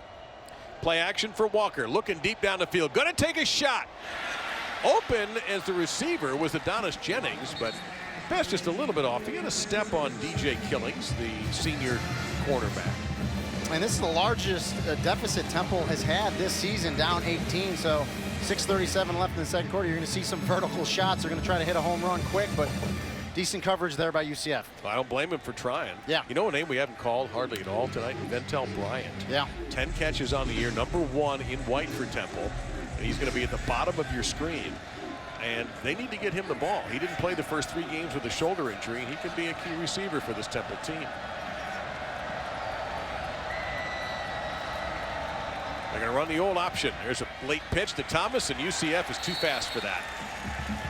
Going to get a couple out of it. You can see Earl Clark in there again, number 51, among the tacklers for this night's defense, which has played well. And Earl Clark played that excellent. He covered Phillip Walker and actually got to the pitch back as well. Flag is down. The automatic first down. That's 95's first unsportsmanlike foul of the game. Tristan Hill is hit with an unsportsmanlike conduct foul. And if you're not familiar why the referee says that, we had one of these earlier. Yep. You have 2. The second one, you're out. You're gone. This is a fairly new rule, which I thoroughly support. And Guess who's out right now? yeah, Hill's going to be Tristan out Hill. on Scott Frost watch.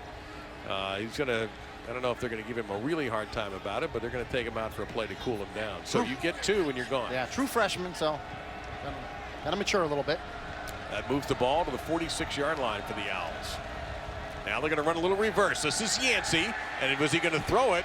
He might have been, and he's going to lose yards back at the 42-yard line, brought down by Pat Jasinski, number 56. UCF sniffed this out. Loss of 4. Yeah, Pat Jasinski. It just sounds like a middle linebacker, doesn't it? 56, he's wearing the number, and you're right. Sniffs it out. You'll hear me say read and react. He reads the reverse, gets up there, and I think he was going to throw the ball, Dave, was Yancey.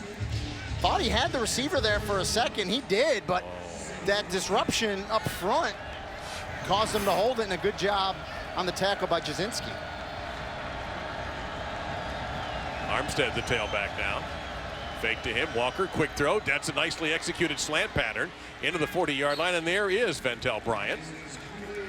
That'll be a gain of 19 and a first down. That was a good-looking throw from Walker. That's what Phillip Walker, he can spin it. And that was a BB right there. You give him some time in the pocket clean. You got a big receiver like Ventel Bryant running a skinny post, and he'll put it on him. Well, the defense moved, and then Leon Johnson, number 53, moved.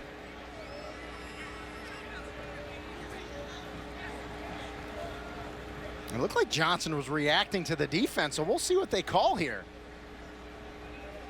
I have seen more long discussions about these penalties this year than any other year. Umpire has his word. Offside on the defense, causing reaction by the offensive player. 5-yard penalty, remains first down. Nice job there, Rini. We talk about Phillip Walker. He lit up Memphis.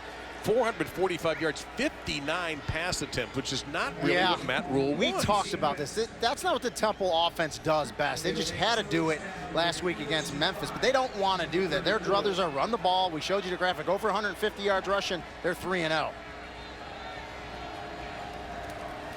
To the ground they go with Armstead. Nice hole popping up there. Armstead down the sideline, and he's going to be tripped up and fall in at around the 20-yard line with a touchdown-saving tackle, but it's still going to be a gain of 15 and another Temple first down. Looks like Mutcherson saved it. Yeah, and they're the best. This is just downhill right there. Excellent block by Nick Chikara, the fullback. That's old-fashioned downhill I formation off tackle right there. Well, they're going to bring out the I formation again here. Temple's running for 67, so if you're keeping up with the 150 number, they're approaching the halfway point as we approach halftime. Armstead again. He gets off to a fast start in the backfield, and you can see he will get inside the 15 to the 13. It'll be 2nd and 4 coming up. And you'll see the touchdown-saving shoestring tackle, and this is why it's called a shoestring tackle. Watch this by Mutcherson. Oh, just on the top of the shoelaces to tackle Raquel Armstead to save the touchdown. Mutcherson also has a unsportsmanlike conduct penalty in the book against him. And an interception. He's running the gamut. He's got everything tonight.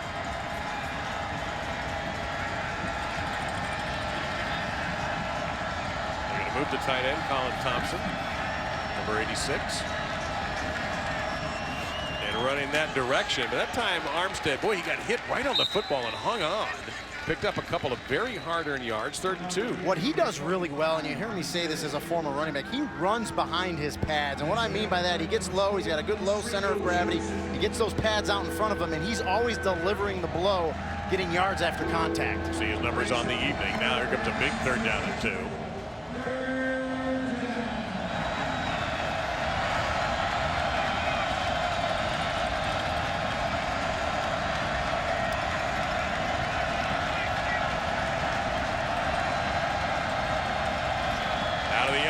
Again, well, that's well blocked. He'll get a first down. He got hit hard by Kyle Gibson, number 25, but Armstead gets 4 and a first down. He's going to tap himself out of the game. Yeah, the left guard, Jovan Fair there, pulled. Excellent job, got out quick, got that lead block to open it up for that first down. 1st and goal for the Owls, a drive they absolutely had to have. Well executed so far. They go to Thomas, and Thomas will reach into the end zone for a touchdown. Temple Owls, they're back in this game. That was the answer they needed, and more importantly, they did it on the ground. Off tackle, old school football, winning at the line of scrimmage, running downhill with both running backs. Again, great kick out by the fullback, Chikara. Jovan Fair, 70, pulls in front again, and Jihad Thomas sniffs it out, gets it over for the touchdown. 9 plays, 71 yards in 4 minutes and 10 seconds. These days in college football, a 4-minute and 10-second drive's an eternity with the way a lot of teams play. And out of those 9 plays, 6 of them were on the ground.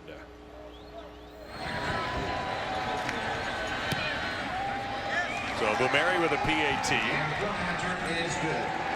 25-14. Let's check in with Brendan in the studio. Brendan, what do you got for us? Okay, thanks. Well, coming up at halftime, it's been a big first half for Mackenzie Melton of Central Florida. We'll have a look at his 3 touchdowns as Central Florida out to the lead. Houston looking to rebound. The update from their matchup with Tulsa, and an update from Madison, Wisconsin, as the Badgers take on the Buckeyes. Back to you guys. Yeah, that's kind of a big deal, that game there. Thank you, Brendan, very much. You know, does Wisconsin have the offensive horses to deal with Ohio State? That's my question. Yeah, I don't think so, to be honest with you. And just Ohio State is kind of clicking on all cylinders, led by J.T. Barrett. I just don't know if they're going to get stopped in the Big Ten. But, of course, Michigan's looming around the corner as well. So. Oh, it always is. It's looming around the corner the day after they play the game. It's looming around the corner between those two fan bases. There's absolutely no doubt. Yeah, that game could carry gigantic weight for the playoff Yeah. And ratings and everything. So pretty soon we'll start getting the committee to weigh in. Getting them involved. Yep. That day is a-coming. Of course, it also helped Temple that student section we just saw was about 110 yards behind them as they went down toward a much quieter end zone. It was a big answer, exactly what Temple needed to do. Now the defense needs to step up with 2:35 left. Do not give UCF any momentum. Put the points on the board beforehand. Watch out for number 9, Adrian Killens. And he has it. Now that's Tristan Payton, number 6. And decent return for UCF with 2:27 to go. ESPN kicks off your NFL Sunday at 10 a.m. Eastern with NFL Insiders Sunday edition. Trey, Adam Schefter, Louis Riddick, and Mark Dominic with the early breaking stories and injury news. Then at 11, Sunday NFL Countdown. Wendy Nix, Chris Berman, Trent Dilfer, Charles Woodson, Matt Hasselbeck, Randy Moss take you right up to kickoff. Also streaming live, of course, on the ESPN app and watch ESPN. There was an offside penalty.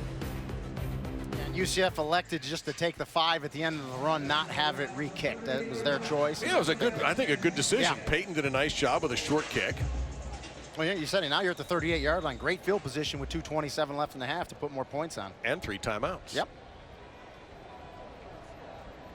They go behind the tight end, 87, Cal Bloom. He did a nice job. Adrian Killens on the carry, but Temple closed very quickly. Stephon Marshall, number 6, with a stop after a gain of 4. Remember, if you see single digits for a Temple player, that is voted on. That is not something I want to wear number 6. You are Temple tough. That's a very important thing for this program. Milton struggling, and is one of the Temple toughers right now. Chasing him down is Killens. Chasing him almost off the field, and he throws it away wisely. It'll be 3rd down and 6. Yeah. Reddick, man, oh man. All over the place. I mean, you see how fast he is as well. I mean, you're talking about Reddick, 230, 240 pounds. You got Milton, 170, how quick he is. And boy, Reddick is just right in his face.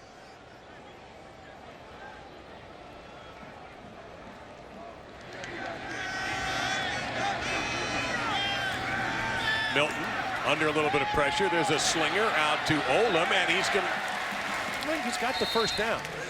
Although he does not have the 1st down. The official says his knees were down a yard shy.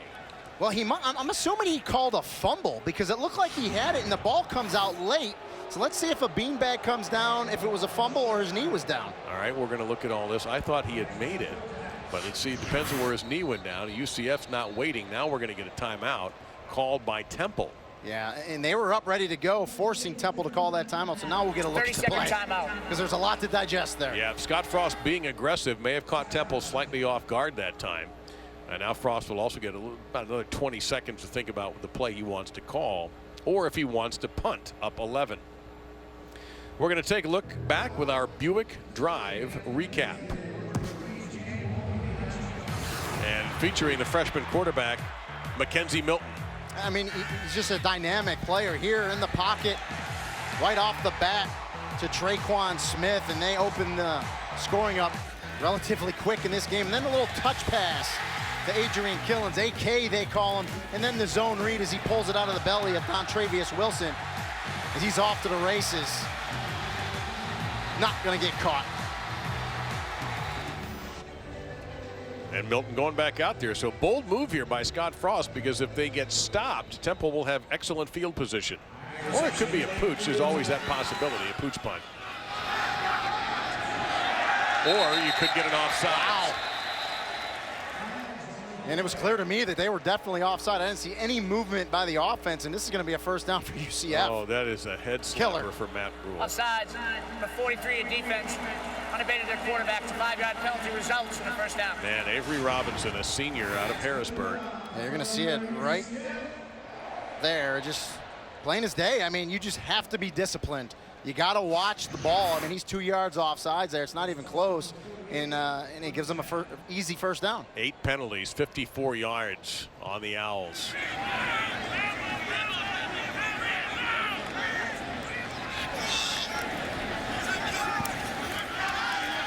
Pressure up the middle, and man, Robinson more than made up for it, along with the Sam linebacker Avery Williams. They team up on a sack and a big loss, 2nd and long coming up. You were reading my mind. Boy, did he make up for me. He's right there in the middle of the field. Boy, he just beats number 75, Tate Hernley there, and gets to Melton for the sack. 5th Owls sack. But they have not stopped the big play, and that's what's kept this in UCF's favor in this half. It's been their bugaboo all year.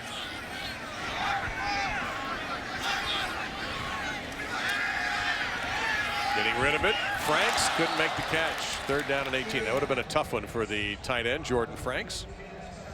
Yeah, threw it behind him. The one thing I would say for Mackenzie Melton is sometimes I think he rushes his throws a little bit. He sees it. He knows where he wants to go. Just take one extra beat, one extra second, put that ball where you need to put it. That time threw it behind Franks, but he had him. I think that'll come with time. It will, and I do. I think it's because he's young and he's excited. You know, he's 3rd start. Yeah, you know, you got to remember. And Maryland, an adequate Big Ten team. FIU struggling a little bit. You've got a Temple defense that's probably better than both of those. They hand off to Wilson, and Wilson scampering through, and he'll get to the 43-yard line. So they will be 5 yards shy of the 1st down. Now under a minute. And the onus is going to be on one of these two teams to stop the clock. And we actually have an official's timeout, it looks like. And that's for an injured Temple player. Well, we'll see, though. I mean, you know, down 11, I would think Matt Rule would call the timeout here. Obviously force the punt and try to force the issue, see if you can get some more points here. Matt Rule checking on the injured player. We can't get a clear look at the number. Here's the replay. Maybe we'll get a better look at the number. Watch the right side of the screen. Yeah, it was player versus player there. Yeah. It was Temple, Nate L. Smith. Yeah, the veteran, the redshirt senior right out of Philly, shaking up on the play. He's such a valuable contributor for this Owls program during his career, and he's struggling just a little bit.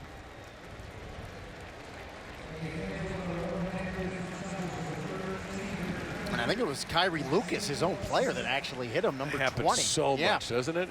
That when two players sometimes are colliding on defense, full speed, going all out in pursuit of the ball, hurt each other.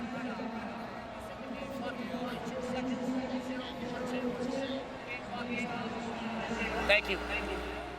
The clock has been changed to 42 seconds. You get a good look at Phil Snow in the middle of that pile of his players. And I still see Mackenzie Melton coming out. Listen, Scott Frost, he's going to push the envelope. Of course, they had a free 5 the last time in this situation. Let's hope Temple doesn't do that again. Well, they could run this down, you know what, a long way and then call timeout, too, if they choose to. And the clock's running right now. Temple did not take a timeout. And a 3 seconds difference. And either Temple's going to have to take the timeout or... And at this point, I don't think they will. They'll run it down to 1 second and call a timeout, as you said, Dave.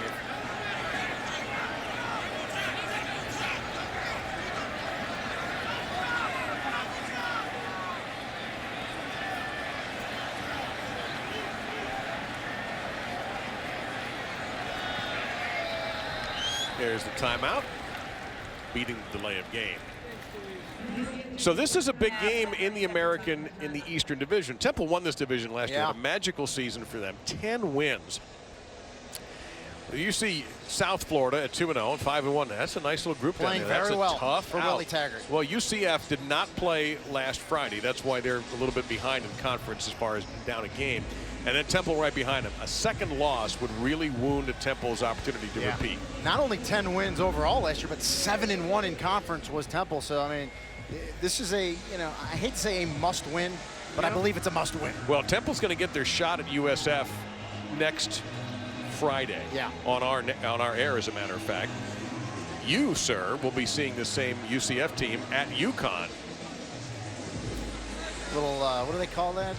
Civil conflict? I think, well, I don't know. Bob Diaco calls it that. Yes, yes. And he is about the only one.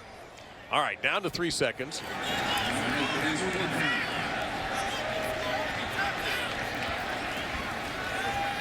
Last play of the half, unless there's a penalty. Melton, look out here. You don't want to get your QB hurt.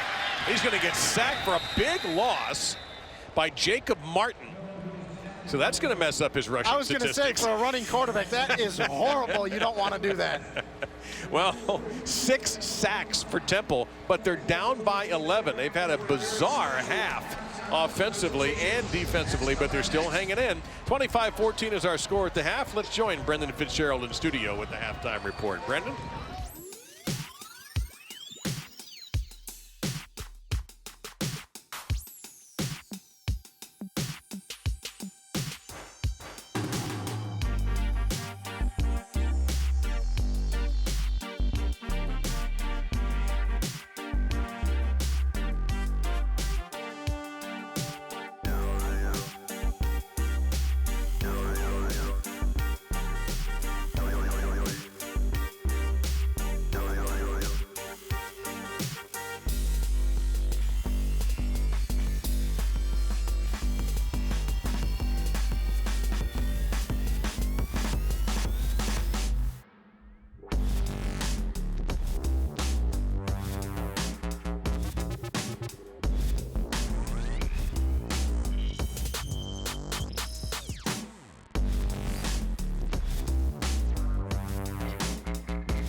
So you see Phillip Walker, what he had to do in the loss to Memphis last week was throw an enormous number of times, way more than almost any coach would really want.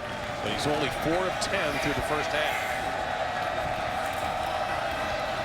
Coming out of that I formation, they run with Jihad Thomas, who had 199 yards and 3 touchdowns in this game a year ago. And I think it was so important for Temple to get that score in the second quarter, to get this thing back within 11, because obviously they're in this game. They don't have to start throwing the ball down the field, vertical shots. They can do it to stretch the defense, but do what you do best. Run downhill with your 2 good backs, try to win at the line of scrimmage, and just claw your way back in this game, and you'll be fine. Well, now within 2 scores, they could beat Temple. Yeah, instead exactly. of heaving it all over the field. And their defense did rise up with a couple of the handoff to Thomas on a bit of a jet sweep. Thomas and a good tackle there by Dimitri Brim. Now, you see number 16 back in the game, Mark Rucker. He had to sit out the first half, the UCF linebacker, for a targeting call 2 weeks ago against East Carolina. UCF had a Hurricane Matthew bye on last week and did not play Tulane. So Rucker, out of Miramar, in between Miami and Fort Lauderdale in South Florida, is now able to play again. And that wasn't a misprint. He is 5'9", actually might even be a little shorter. I'll tell him I said that. But boy, guys like that play with a chip on their shoulder, and he's having an exceptional year. Well, you better hope he doesn't DVR this game. Quick throw by Walker, catch made by Deloach, who's actually had a great impact defensively as an edge rusher. He's had a sack on the night, and he picks up 7 and a first down. First time we've really seen him have an impact as a tight end. I was going to say, it's the first time he did something offensive. We saw a couple great rushes from the defensive end spot. When he goes in there, they call it the cheetah package. You get those speed rushes in there. So Temple back in the eye, and UCF stacking the box here defensively, and we're going to get a flag, and this might be encroachment. Well, you know, UCF looked like they came back, and then Temple reacted late to them. So we'll see if they call it the same way that the offense reacted to the defense moving. Offside, 93 of the defense, causing the offensive play to react. A 5-yard penalty remains, first down. Michael Roach is the referee of this American Conference crew. We have not heard from the replay booth so far tonight. I saw Buddy Ward, the replay official, at halftime, and I said, good first half, nice and clean. Oh my God, that's exactly what I said. Yeah, he said, let's keep it that way.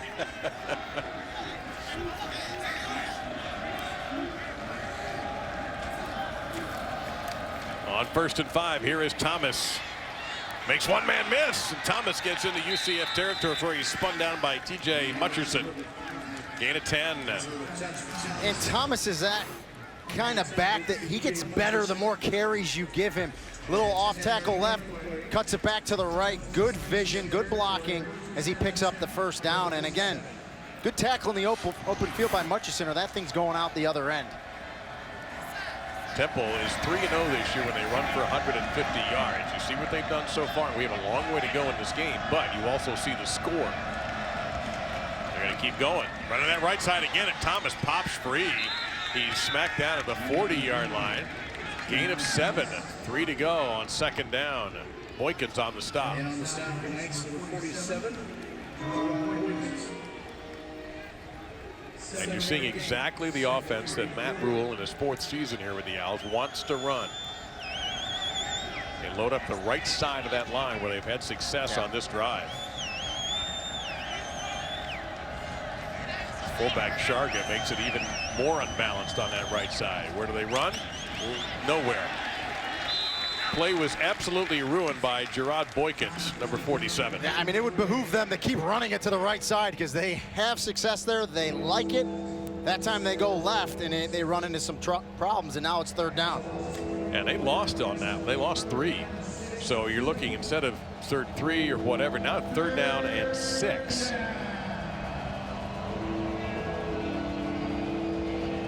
And this is what this UCF defense is good at, getting off the field on third down. So we'll see, something's got to give here. 30% coming into this game. They hand off to Armstead. Cuts back. He is going to be short. Now it's 4th down and about a yard to go. Pittman in there on the stop, number 5. What do you do here? I think you go. I think you're running the ball well. You're playing well up front, and I don't think Matt Rule's going to hesitate one bit. You go for it here. 0 for 2 on 4th down. Armstead stays in the game. Temple has tried twice and whiffed. Now the unbalance on the left side.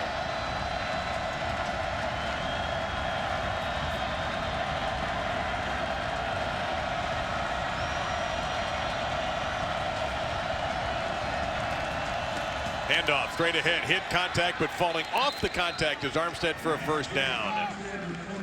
And that's the right back to give it to on 4th down. We talked about him, low center of gravity, gets behind those pads and gets contacted before he gets to the line of scrimmage, but you see him fight through it, lower the shoulder, and pick up that first down. Broke through one tackle from Rucker and was able to squeeze through.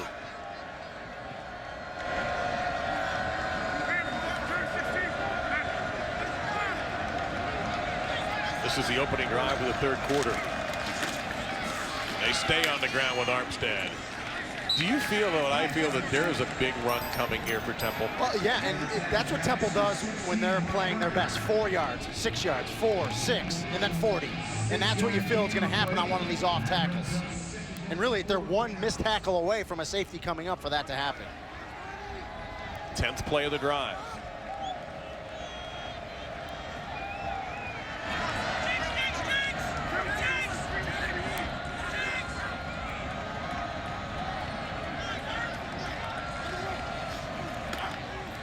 Another drive. Braun, and bouncing off is Armstead. He'll get the first down as he is ridden out of bounds by Boykins. It was Brim who had him and could not hang on. It's another first down for Temple. Well, you're going to see they had him for the TFL, the tackle for the loss, but the strength of Ryquell Armstead just to keep going, power through those legs, bounce outside, and pick up the first down. Yeah, but he didn't wrap up Brim, and that cost him. Now they're at the 23-yard line. They're running this drive, Reenie, like they're ahead in the game. And it's picture-perfect Temple football right here. Taking time off the clock, powering it through. 10 plays, 9 of them runs on this drive.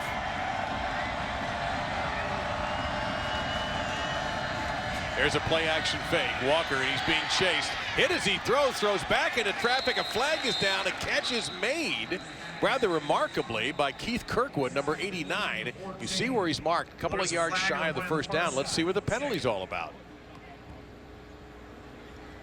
Tristan Hill was pursuing Walker, who got the throw off beautifully. Well, there's no hat on the ground, so I don't think the receiver was out of bounds. Holding, number 24 in the defense. 10-yard penalty, automatic, first down. That penalty on DJ Killings. You're going to see it right here, top of the screen. Keith Kirkwood.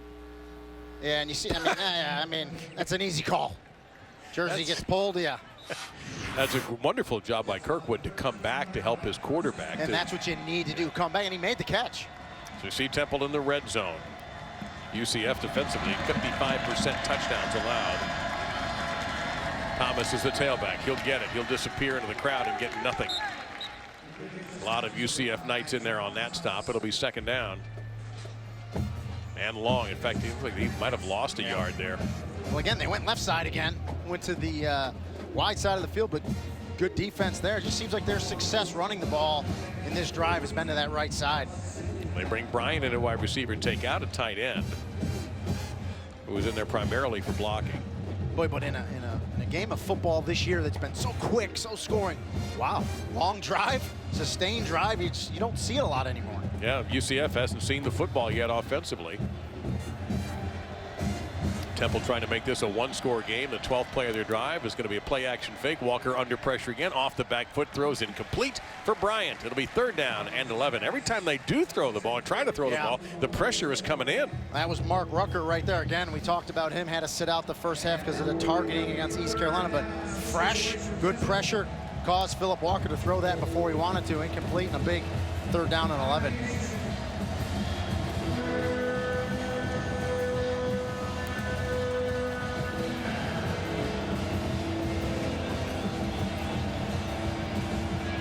Remember, they do have a freshman kicker who has not attempted a field goal in his career. But they come up short this time. So much may depend on fourth and how many yards is whether they bring out Aaron Boumeri.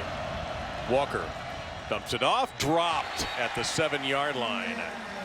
Bryant, number 11, Deloach, and they are going to bring out the field goal unit. Yeah, he would have been short of the first down, but it would have been a much easier kicker for the new young kicker, Aaron Boumeri. Yeah, they would have been about 4 yards shy. Would have been a 24-yard field goal.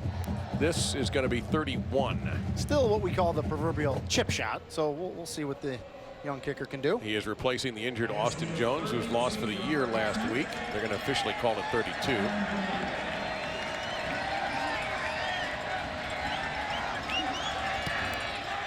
Well, he is perfect in his college career, and Temple uses up almost half of the third quarter to pick up 3 points and make this an 8-point deficit.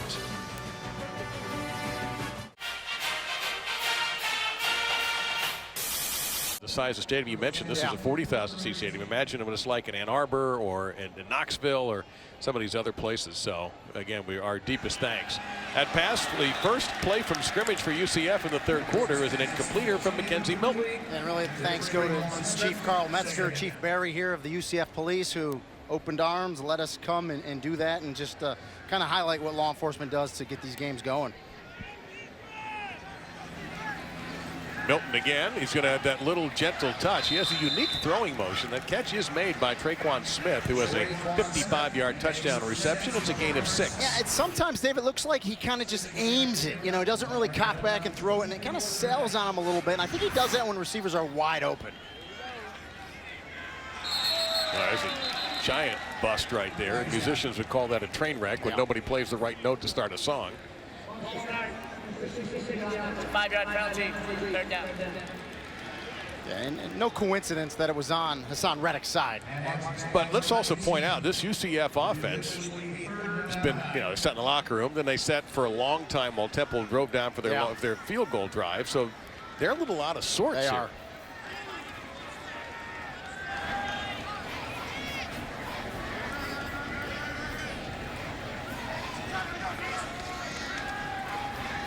Melton, and he's in trouble, and down he goes.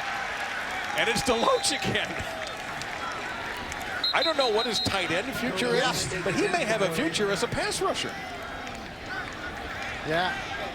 And now Melton, who had a bit of an ankle problem a couple of weeks ago and didn't play in the game in Greenville against ECU, you can see for yourself that he's having a little trouble. Yeah, I mean, there was guys all over him in the pocket.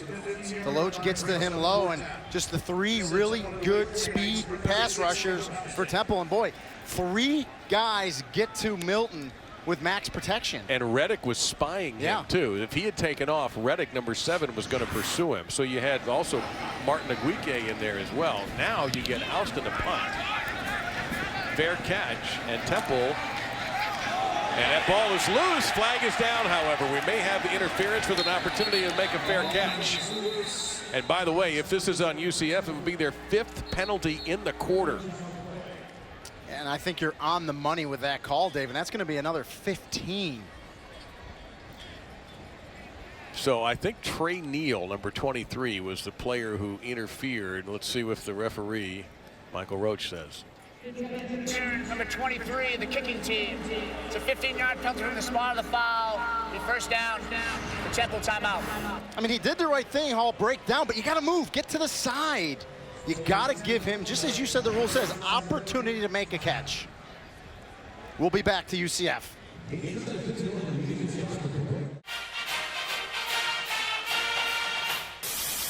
There's your score and time. 6:18 remaining, and UCF up 8.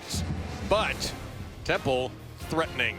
8:15 Eastern on ESPN. Monday Night Football Week 6. Brandon Marshall and the Jets versus Larry Fitzgerald, David Johnson, and the Cardinals. Coverage begins at 6 Eastern with Monday Night Countdown served by Applebee's. And streaming live, of course, on the app. Watch ESPN. So that penalty puts the football into UCF territory at the 41. Out of that I formation. They're going to hand off on the jet sweep. This is Isaiah Wright. And Wright breaks one tackle, cuts back inside when you thought he might be going OB. And that could be a first down. And on the UCF sideline, the senior, Justin Holman, has begun to loosen up while Mackenzie Melton is being looked at by the trainers. Well, you said it earlier, Dave. Just, you know, the script kind of got flipped here. I mean, Temple looks like they're really in sync here in that UCF offense. One time didn't get a shot. Mark just shy of the first down. And Temple is controlling this clock. I said it earlier, like they're the team that's ahead. On the handoff, boy, there was a great block at the point of the attack by the fullback, Nick Sharga, number 4. That's going to be another first down for Thomas before Rucker brought him down. When Sharga's been doing it all night long, quintessential fullback in the I formation. I mean, he just took Rucker and removed him out of the hole for his running back. That's how you play fullback. And no surprise, he's in a single-digit jersey, meaning he is, in the opinion of the folks at Temple tough. They're close to that 150 magic number, and they're going to get a lot closer to it. They're going to exceed it, I think, or land right on it. That's about a gain of 8. That'll put them at 151, second down and 2. What's important about that, Temple is 3-0 when they run for 150 yards or greater. And Sharga with another great block. You know, you say a fullback is just a middle linebacker on offense. He carries it occasionally, 26 times on the year, but his value as a blocker in this quarter has been spectacular. It's been all Temple. And now UCF may be dealing with a different quarterback. Oh, there's a spectacular tackle by Rucker. A big loss back to the 20-yard line. Loss of 4. And Rucker is at his best when he's shooting gaps, avoiding blocks like fullback Sharga, getting in there, smaller, squeezes through there, and that's how you get back quickly to the running back for the loss. 3rd and 6.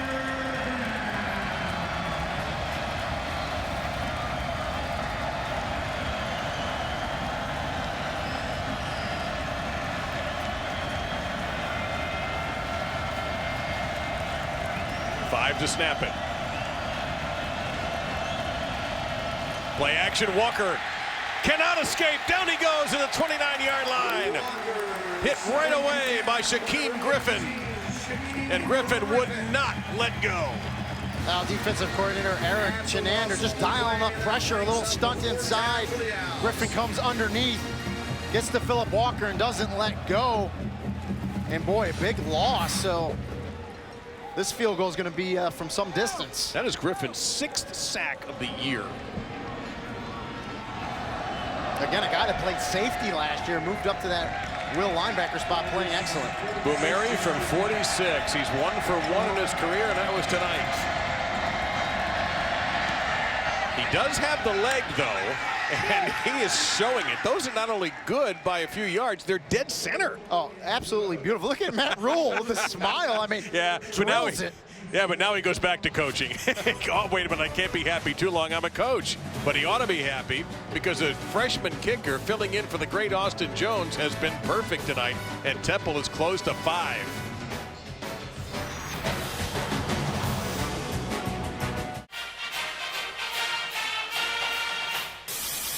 Earlier tonight, we talked about Pat Jasinski for UCF. What a great linebacker name. If your name is Boomeri and you're a kicker. Boom, baby, yeah. You know, and to come in, he's been handling kickoffs, so we know he has the leg. But Austin Jones was an outstanding place kicker for Temple. He was injured in the Memphis game and will not play the remainder of the season. So he's handled this exceptionally well. And in a season in college football, let's be honest, we've seen some horrible place kicking. Yeah. Excellent job by this young man. It seems like 1 or 2 games every weekend are decided. NC State had their chance today. I was going to say, I mean, to Miami couldn't execute an extra point against Florida State. To say Clemson escaped is an understatement. 33-yard field goal, North Carolina State with a chance to win that in regulation. Boy, you just got to make them when you get those opportunities. Big game in the American East. UCF trying to go to 2-0 in the conference. Temple trying to go to 2-1. And Boomeri does exactly that. So let's see who the quarterback is. This is our second mystery of the night revolving the UCF quarterback position. Is Mackenzie Melton able to recover? And there he is, number 10. Justin Holman was taking throws, number 13, when Melton hobbled off after the last sack. 1 of 7 he has endured tonight. Scott Frost, you see on the right-hand side of your screen there, the head coach with the ball cap on. There's Holman. And yes, Scott Frost is in shape. Looks like he could play right now if he had to. Yeah, after we took over his office, he decided to run around campus in 80-degree weather for a jog. No problem. So it is Mackenzie Melton. Let's see how they use him here. Will he run around a lot? He's going to run the option. He'll pitch it to Killens. If he can get loose, and he sort of dove for a couple of yards, he can really go. That drives me nuts right there. And I like Adrian Killens, but on an option, you got to go. Take that pitch and go. Turn the corner. You're going to pick up 5-6 yards. But, you know, I guess in defense of him, he is so quick and dynamic that if he does go back door on you, he has the ability to take it the distance. Came into the game averaging 11.5 yards per carry. Now Travius Wilson takes the tailback spot now, number 7. Fake to him. Milton. There's that little flip. Wide open at midfield. Jordan Akins, the tight end, lowers the boom, and he gets a first down. Randall on the stop. Akins was a wide receiver last year. They move him inside to tight end, 6'3", 237. He's going to run a corner out wide open. You talked about the little flip by Milton, puts it on target. Akins, former pro ball player with the Texas Rangers. As far as AA, straight ahead goes Wilson for his short game. Second and long coming up, middle of that Temple defense. They've got 2 good tight ends here. Jordan Franks, who played wide receiver also, and then Akins. And you can do that. Those big-bodied wide receivers in this spread offense, you can move them in because they're not traditional tight ends with a hand on the ground, and they cause matchup issues with smaller DBs. Now to a minute 43 and counting in this third quarter, but a fast quarter. Wilson again, up the middle. First down and a lot more. Brought down by Foster, a gain of 17, and UCF on the move to the 22-yard line. Yeah, and so far that UCF offense isn't answering. They're blocking up front, and you love how Travius Wilson hits it downhill. And Wilson again, he'll go down and not downhill. 99, Freddie Booth Lloyd destroyed that play. Big fella out of Cocoa, Florida, 6'1", 315, loss of 2. Yeah, Cocoa only about 40 minutes from here, so all intents and purposes playing in front of the hometown crowd, and nice tackle there by Booth Lloyd. 2nd and 12 as we approach the 1-minute mark of this quarter. Hamilton in the backfield, he'll get it. Ooh, you can hear the pads pop there. Forget about it. Avery Robinson, 43. Marshall, number 6, led the parade. Yeah, the one thing for sure tonight is both these defensive units are bringing it. They're both physical, and you said it. You can hear the pop up here in the press box. 3rd and 13. Milton in trouble. Just flings it. Oh, it's almost caught by Oldham. That would have been a remarkable catch. And I think he mistimed his jump just a little bit. I think Odom goes up. No, actually, I think it was great. It was just almost an unbelievable catch. He was free of the defense, too, by a couple steps. Boy, he almost had it. But that's how you go up to high point it. And that would have been an interesting call, whether it was a touchdown or just shy of the end zone. But instead, it's going to be a field goal attempt here for Matthew Wright, 43 yards. Houston is the holder. He is the punter.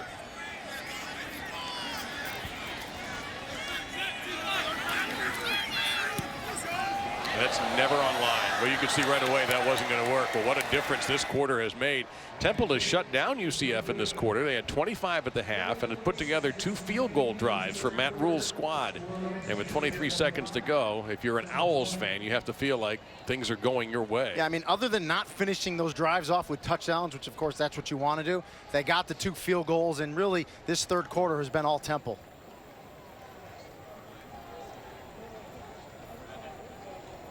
Scott Frost is wondering what it's going to take now to slow down Temple's run game.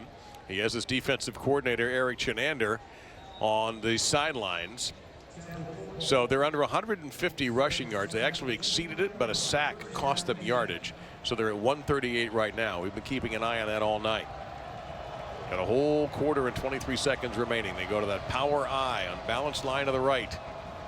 You can see the holes opening on that line right away, and another big saving tackle by Mutcherson on Thomas this time. What's that, 3 times Mutcherson has stopped a huge play? Yeah, came up from that safety spot, but again, great blocking at the point of attack. Chikara, again, the fullback with a great lead block. And we're going to get to the fourth quarter. Matt Rule said that has been the problem with his team this year, finishing games. We'll see how Temple plays in this fourth. Well, we're about to find out.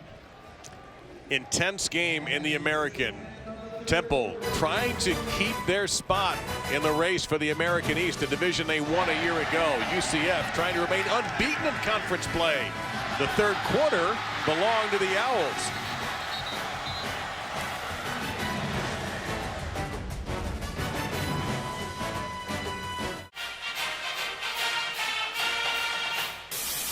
We began the fourth quarter with UCF nursing a 5-point lead in that quarter. UCF hit 5 penalties, 45 yards. Temple didn't have a penalty on them, and Temple ran for 65 in the third quarter, and that includes a big loss on a sack. Yeah, that's a perfect quarter for Temple. They picked up 2 field goals. They'll pitch it out. Thomas, slow developing play. UCF sniffed it out. That's a pitch out. No gain. And you feel the momentum with this Temple offense. And you know, who's going to step up for that UCF defense? They're just looking for someone to make a big play. The plays that they were making in the first half. A.J. Wooten wearing 54 now instead of his old 96 in there on the stop. Redshirt sophomore out of Georgia. In reserve, Pittman, who's taking a little break.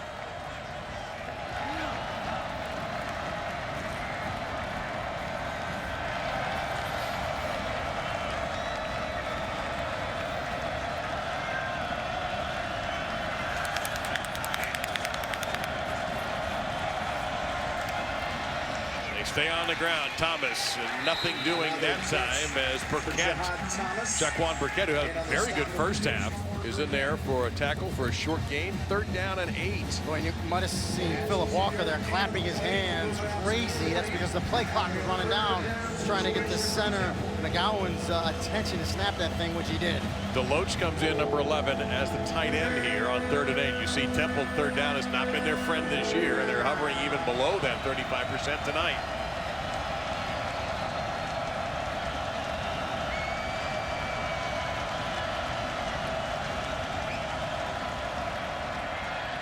Walker's got some room to work here. Makes one move. Little sloppy where he was carrying that football around. He'll be short of the first down. It'll be 4th down. Jasinski in there on the stop. And we're going to see a punt coming up from the Owls. A big defensive stand for the Knights. Listen, you'll let Phillip Walker run there as long as you come up, make the tackle in space, which they did. And good stand by that UCF defense. Alex Starzyk in the punt. Chris Johnson around the 17-yard line.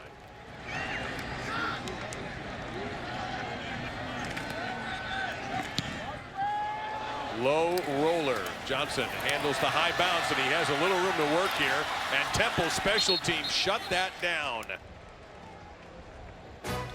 Excellent coverage by Jefferson. 36 yards on the punt, -4 on the return. We'll return and see what UCF does next.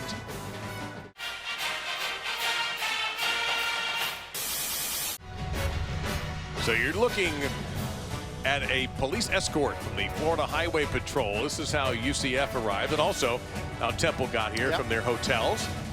And this thing is a work of art. I've had the privilege of being in a bunch of these over my career, and it is really unbelievably coordinated to get you to the stadium and then to get you to the airport afterwards. Great deal of effort.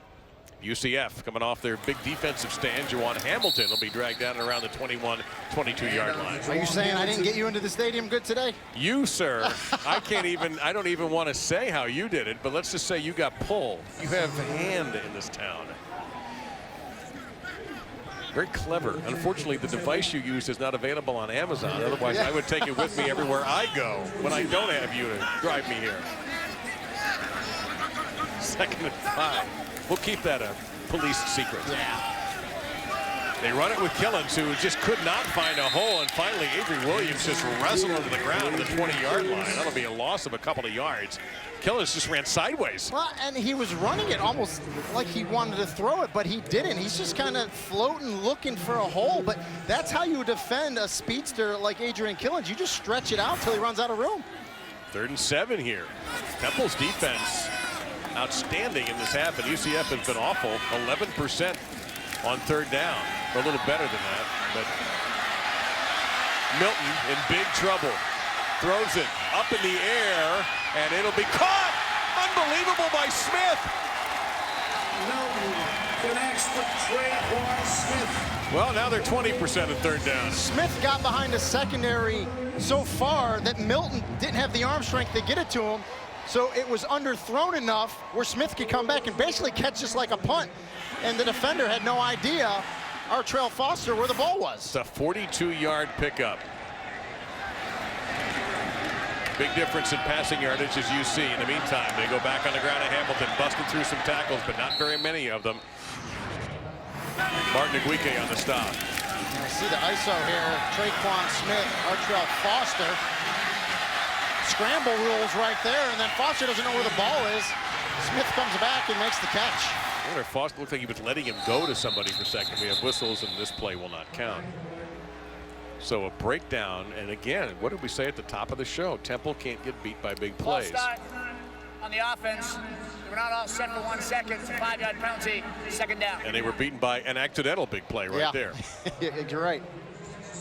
But a killer nonetheless. 3rd down, 3rd and long. Remember, this offenses like this do not operate well 3rd and long, but they got bailed out on that play. Milton has thrown for 203 and 2 touchdowns. He's been sacked 7 times. Gets rid of it here, and it's intercepted. Through behind the receiver. That is Artrell Foster with the pick. Nope, that's number 15, Nate Hairston. Hairston with his first interception of the season, and Temple has it back with 10.5 minutes to go, right around midfield. He targeted 11, Cam Stewart. I think it's the first ball he's thrown at him today. Stewart just never looks. The ball's behind him, and an easy interception by Nate Hairston. You're going to see the little seam route by Cam Stewart. The ball gets delivered quick by Melton and behind Stewart. And again, Harrison right there makes the interception in a big play by that Temple defense. You got to think that Temple's going to start trying to grind it out again. Each team with 1 turnover in this game. That's Milton's 2nd interception on the season. At the 48-yard line of the Owls, Temple takes over.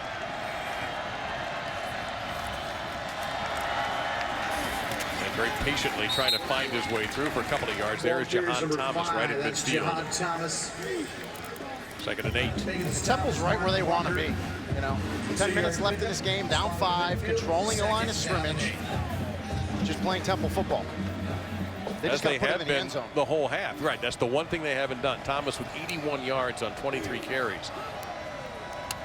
His running mate Armstead, who's not in there at the moment, 14 carries for 78.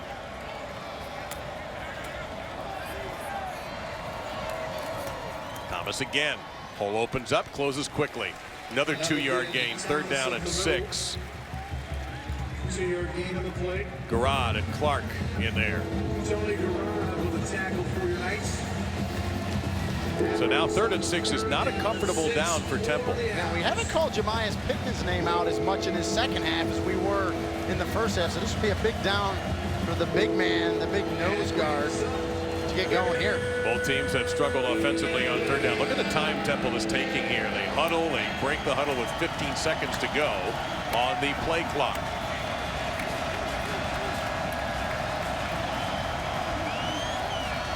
Swing pass. Thomas has some blockers, but look at this closing speed of UCF. Thomas going to be short 2 yards. 4th and 2. Rucker was in there, number 16. So again, you're looking at 4th and 2.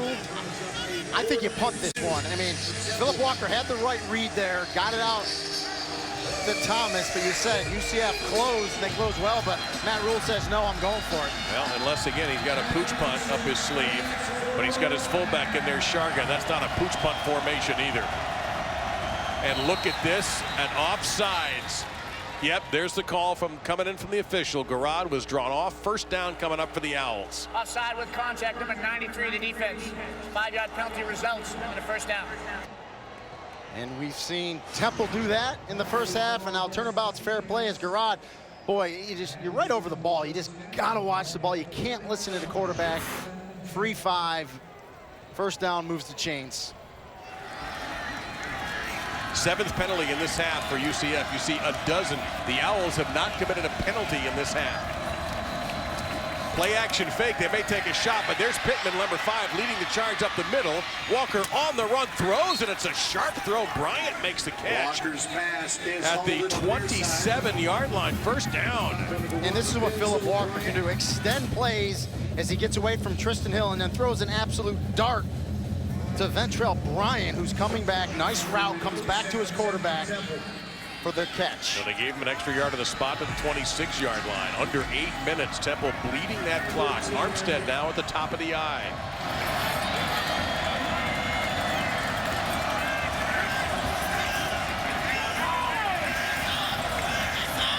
And you can see UCF Butcherson begging to get a signal in here from the defense. We're down to 2, down to 1. They snap it. Handoff, Armstead, and nothing there. Well, whatever signal they gave him worked. There's a flag down. Garrod, 93, in there to make the tackle, and he wasn't the only one. Yeah, and Mark Rucker, the linebacker, got tackled in the backfield, and that's what this call is going to be, holding. 1st penalty for Temple in this half, and it's a big one. And that's a run blitz there called by Eric Chinander, their defensive coordinator, because they got to disrupt this running game of Temple. And Temple has not thrown the ball well tonight. They threw 59 passes and losing at Memphis in the Liberty Bowl last week. Over 400 yards for Walker, but tonight not as good. 83 yards. He's 7 of 15 with an interception.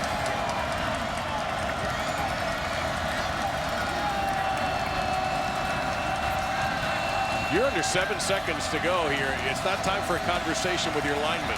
Down to 3. They get it off. It's a keeper all the way. Stepped in by Walker. He'll get to the 31-yard line. Good decisive cut. And he's brought down by Burkett after a 5-yard pickup. But, you know, you pinpointed it earlier, Dave. You see what Temple's doing. They're just taking their time, bleeding the clock down. I mean, they're snapping almost every play with 2 and 3 seconds left on the play clock. I just couldn't believe that it was Leon Johnson turned him and started asking him something with about 10 to go on the clock. But it worked out. 2nd and 15. They're getting their calls straight along the offensive line. Pressure up the gut. It's picked up. Walker throws toward the end zone, and it's batted away and almost intercepted. They tried to get it to Bryant. Mutcherson almost got the deflection as Shaquille Griffin broke up the pass. Outstanding coverage by Shaquille Griffin. Looks up at the last second, goes up and plays the ball. How many times do we see cornerbacks panic in that situation and they'll pass interfere? Griffin doesn't do that. Finds the ball last second, goes up and defends. Great job. He leads the conference in passes defended coming into the game. That's his 9th on the year. Now Walker on 3rd down. You see what he's done in a passing situation. 3rd and 15.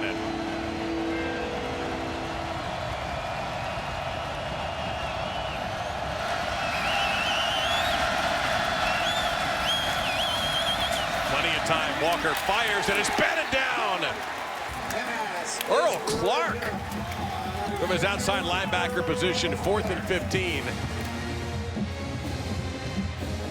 And I'm looking for Bumeri to come out for 3. Well, we know he's got the leg.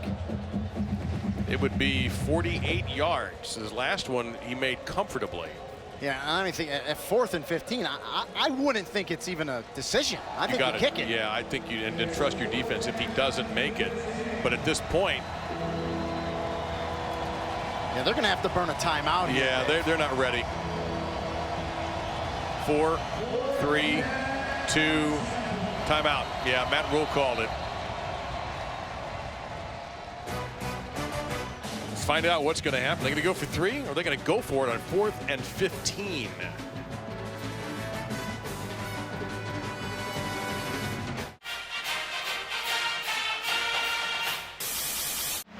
Brendan Fitzgerald with a studio update from the American Conference. Houston is battling with Tulsa, and it's Tulsa tying it up here. James Flanders in from 3 yards out. These two tied at 31. Houston has the ball in Tulsa territory with under 2 minutes left. Guys, back to you. Well, the Americans turning interesting, Brendan, just today with that score, with what happened with Navy in Houston, and now that. You see Matt Rule there just moments ago. It's 4th down, throw it up. Yeah, he's telling Phillip Walker, don't take a sack, let it go. Give it a shot here. 4th and 15. And we think they're in Bumeri's field goal range.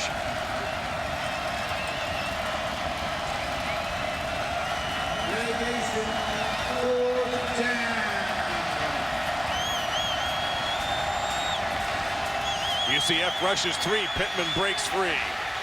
Walker throws into a lot of traffic. There was more UCF defense than around the Temple offensive players, and the Knights take over, and I question Me too. that one. Just a peculiar call from Matt Rule, but listen, that's why he makes the big bucks to make those calls. But with 6:12 left in the game, your young kicker has showed you he's got the leg, would have got you within 2. And listen, UCF hasn't done anything on offense in this second half. No, they had one pretty good drive, and that was it. They have not scored in this half, but they take control of the football. 6:12 remaining.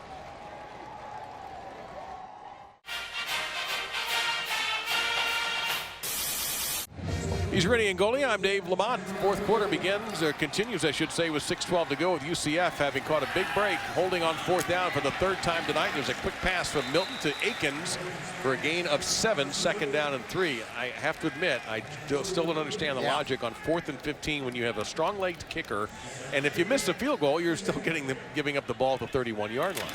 I concur.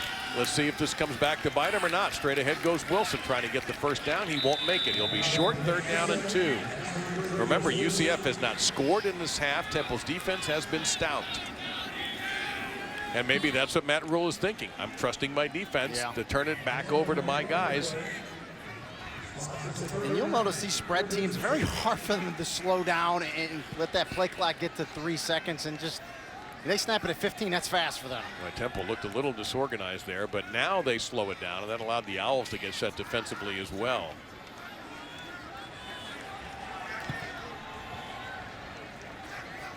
Smith in motion. Wilson, no chance. Great open field tackle that time by Randall, the safety, out of Monroeville, Pennsylvania, number 23. A loss of 4, and UCF will have to punt. You know, and that's one there where I would expect Mackenzie Melton to pull this out and keep it right there, pull it out. That is open. Yeah, and take it. And, you know, you got to read right there. It's 23. Delvon Randall's up on the line of scrimmage. And, yeah, they put him up there because you want a speedster to react from Mackenzie Melton. But that time, I think he needed to pull it and keep it. Well, they'll notice that when I go with the videotape with the freshman Milton making just his 3rd college start.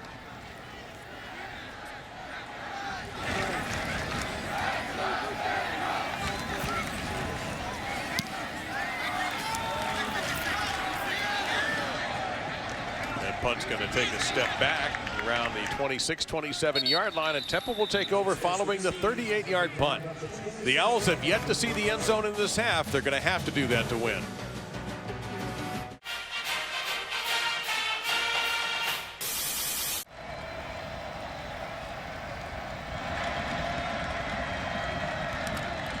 So they'll stay on the ground where they have been all time. That's Thomas breaking free. Thomas into UCF territory, fighting off a tackler and getting it inside the 30-yard line to the 29. Well, we talked about it earlier. Temple just chewing up the yardage, and we said we felt a big one coming. Here it is, great blocking at the point of attack. Chikara again with the great block at that fullback position, and a great run by Thomas. 45 yards. That'll put Temple near 200, if not over. They're 3-0 when they run for 150 or better. They're 0-3 when they don't. You can see their record right there, 3-3. They'll throw it one-on-one, and it's Jennings breaking free. He gets a first down, and he's dragged down around the 16, maybe even the 15-yard line by Griffin. Boy, at the tempo this Temple offense is going, they look like UCF in the first half. Just a quick, easy pass to Adonis Jennings, one-on-one in space, and a nice pickup. And they are playing with a little bit more speed as they go to the I formation. Let's see if Walker backs it up to do check with me or not.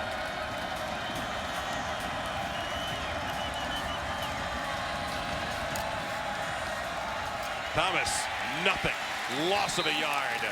There's Pittman again. He has been such a disruptive force in that nose guard position. That's a loss back to the 20 of 5 yards. And it's fitting this game's coming down to this, because Matt Rule told us this week, we haven't been finishing.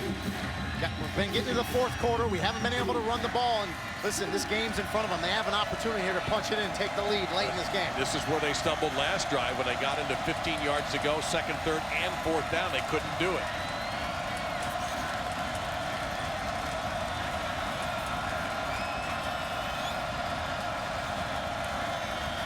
Thomas on the handoff, hit in the backfield and loss of 3 more.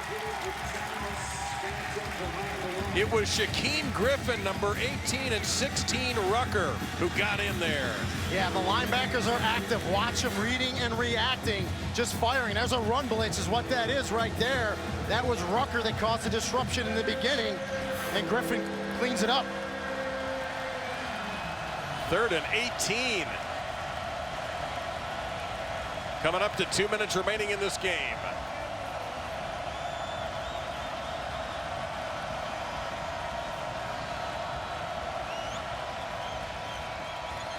Walker with time toward the end zone, badly overthrown. 1 out of 8, third down for Temple. Well, We're right where we were. we are. 2 minutes ago. We've just wasted, not wasted, we've had some time go off the clock. Certainly nothing's been wasted tonight. Now, Temple's got 2 timeouts. You know, again, I would say you kick it with timeouts here. But you only, yeah. Yeah, it's tough with 149. You have no problem with it going for it here. You have 2 timeouts if you kick the field goal, which would be a 40-yard attempt. Then it'd be close. So yeah. Here's what you don't want to do. If you're going to go for it, don't run the clock down and take a timeout now. They don't. Walker needs 18. Under pressure, strip sack, the ball's loose. UCF recovers it. Pittman falls on the ball. The sack by Tristan Hill. Flag is down. Yeah, and I think Michael Roach meant to throw his beanbag for the fumble, inadvertently threw his flag. I do not believe there's a penalty on this play. And you're right, UCF is celebrating. There is no foul on the play. The ruling on the field is a fumble recovered by UCF. Yeah, he was throwing the beanbag for the fumble, but what a great job by Tristan Hill, who had a big penalty earlier in this half. He's up top, left-hand bottom of the screen, as he just beats the right tackle for the strip sack.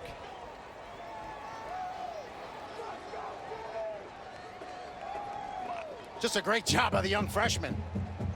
Might have had those hands up a little high, but no call. He did have him up a little high.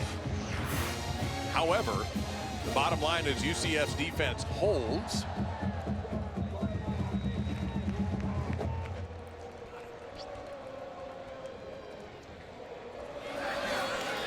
And now UCF will just try to run out the clock. They go to Wilson. Go to the senior. They've got Hamilton a freshman, Killen's a freshman, but they protect the football and run it out, and they go to the senior. When you saw what he did, it looked like he was going to bounce it. He didn't even want to play with the out of bounds. He plants that foot cuts it up and forces Temple to use one of their 2 remaining timeouts. So just 1 left now for Temple. The Knights on the doorstep of going to 4-2 and 2-0 in the American East. Let's remind you that on ESPN right after UCLA plays Washington State, Sports Center at night. John Bucci-Gross and Nicole Briscoe will have the highlights and breakdowns from the American League and National League Championship Series, college football, and everything else on a busy day in sports. And of course, streaming live on the ESPN app and on Watch ESPN. So the 4th quarter is still not there for Temple. That's been a weakness, and it may well end up costing them again tonight and dropping them to below 500 after a 10-win season a year ago. But it's not time to take a knee yet.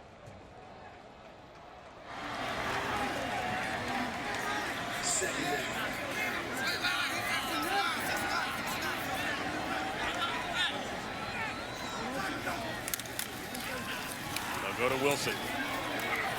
And he will lose yards. Robinson, number 43, hit him. And the last Temple timeout taken. So let's go to the studio and Brendan for a word. Brendan, what do you got? Well, we got a fantastic finish. If you're a Houston fan, here's Tulsa with 7 seconds left on 2nd and goal. Dane Evans rolls right, finds Jesse Brubaker. He is stood up at the goal line. Houston wins. Back to you. Wow, what a dramatic victory for Tom Herman's team to keep them in contention in the American to go back to the championship game. They won the American last year, defeating Temple. And if Temple takes a 2nd loss here, and they're on the doorstep of that, although if they hold here, they're going to get the ball back. Well, the play clock's 40 seconds, so, I'm not going to be good at math, but the typical play is about 5 seconds. It's going to bring us down about $1.22. Take 40 off that. UCF would most likely burn a timeout and then punt that away. So what are we looking at, Dave? About 25 seconds? Oh, it would be a miracle for sure. And Temple has just not had any success, or I should say has had limited success in the throwing game today. Scott Frost right there, you saw in the center. There's Matt Rule in his 4th season. Frost in his 1st season, 3-2, has restored hope to a program that lost it last year at 0-12.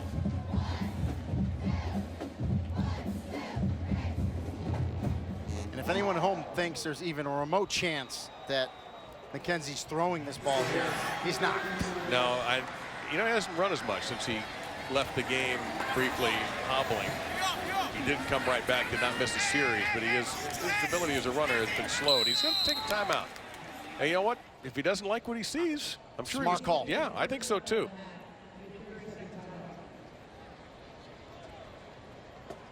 So our backstage pass here at Bright House Network Stadium in Orlando is focused on what it takes from the law enforcement perspective. And Rini, of course, you're in the business as an Orlando policeman, and you understand everything that goes on here. And this all this stuff, by the way, was today. Yeah. See the control center or command center, if you will. 3 meetings today, and you see firefighters, emergency service, along with law enforcement. And they had like 2 or 3 meetings during the week, and this process starts on Monday for a game, and it entails quite a bit. I want to thank Cameron for putting in a heavy-duty lifting on getting all that footage today. Much appreciated, and certainly to the men and women of all the law enforcement in this area. They're my thanks and wishes for their safest journeys every day. Wilson, 2 hands on the football. It's going to be 4th down.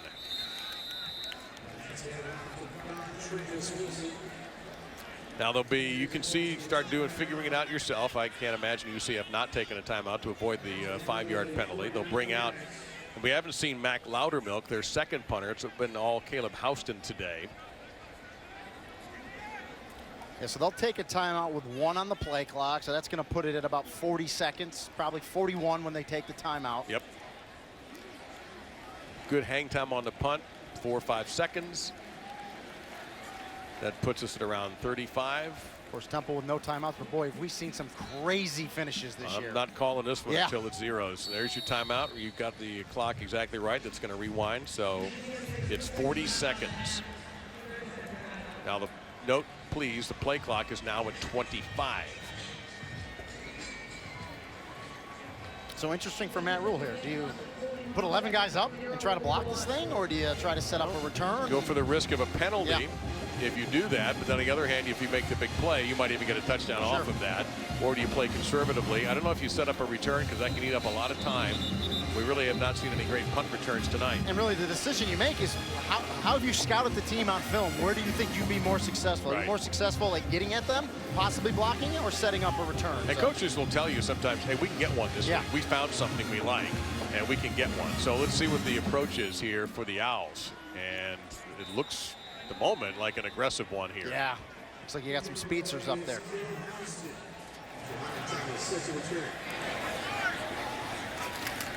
Houston, he'll get rid of it quickly and cleanly.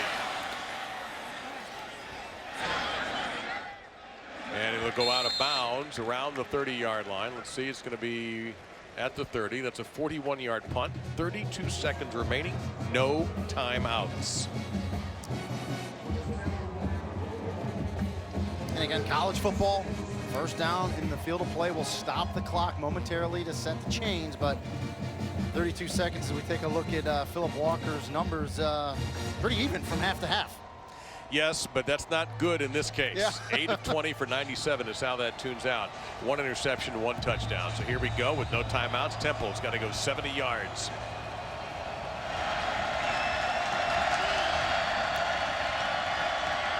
Walker fires, receiver open, and pick up to the 50-yard line. No timeout, but the clock will stop. Great catch by Bryant. And what it does, Dave, now you can reach the end zone, Phillip Walker, at least if you have to throw a Hail Mary here. 22 seconds to go. Walker finds an open receiver. It is Bryant again. Gets out of bounds at the 34, a gain of 16. That stops the clock at 17. I mean, forget the Hail Mary. Now you're at the 34-yard line. You can throw some legitimate strikes down the field. I'd venture to say you can even play one into the middle of the field here on this down if you have to. Line doing their job. Walker gunning, and it's caught to the 10-yard line. Inside there. The clock is going to stop at 10 seconds. They're going to have to spike the ball. Another catch on the drive by Bryant. Down to the 8 is where it's marked. Clock is running. 6. He won't spike it. Under pressure to the end zone. Caught! Touchdown, Temple! Kirkwood with 1 second to go. The Owls have their first lead of the night. And the only one they'll need. Wow. And that's why we said we're not calling it, because we've seen crazy things this year. Unbelievable job by Phillip Walker not to spike it. Everyone thinks he's going to spike it. He takes his time, throws the high ball up to his receiver, goes up, clearly makes the catch to me. Yeah, he's in. In bounds. Yeah. That's a touchdown. Temple's going to win this game. 6'3" receiver. Excellent position. Now, you saw Matt Rule talk about going for 2. That's, at this point, it almost doesn't matter.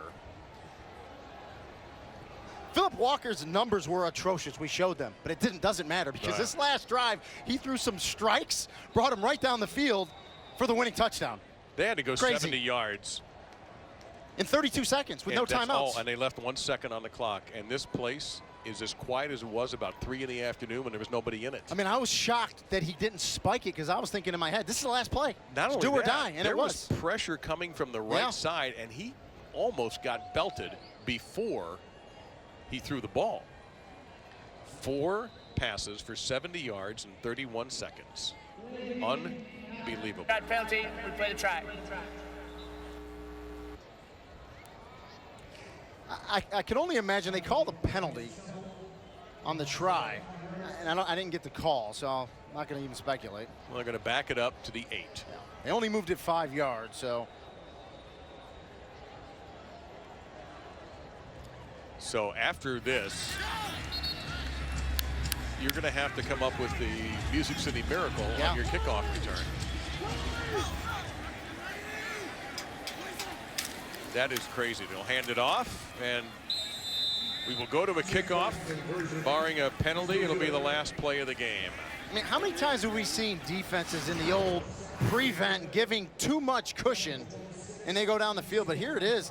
Phillip Walker doesn't spike it, knows right where he wants to go. He gets hit by Earl Clark, still gets the pass off nice and high, And Keith Kirkwood goes up and just beautifully high points the ball, secures it, comes down in bounds for the winning touchdown. Oddly enough, I'm going to say winning touchdown, but there's still a tick left. Some of Walker's best throws today have come when there has been pressure either in his face or around the sides. He has managed to keep his poise and hang in there and throw a great pass as he did there. And again, Kirkwood at 6'3", obviously has the great leaping ability.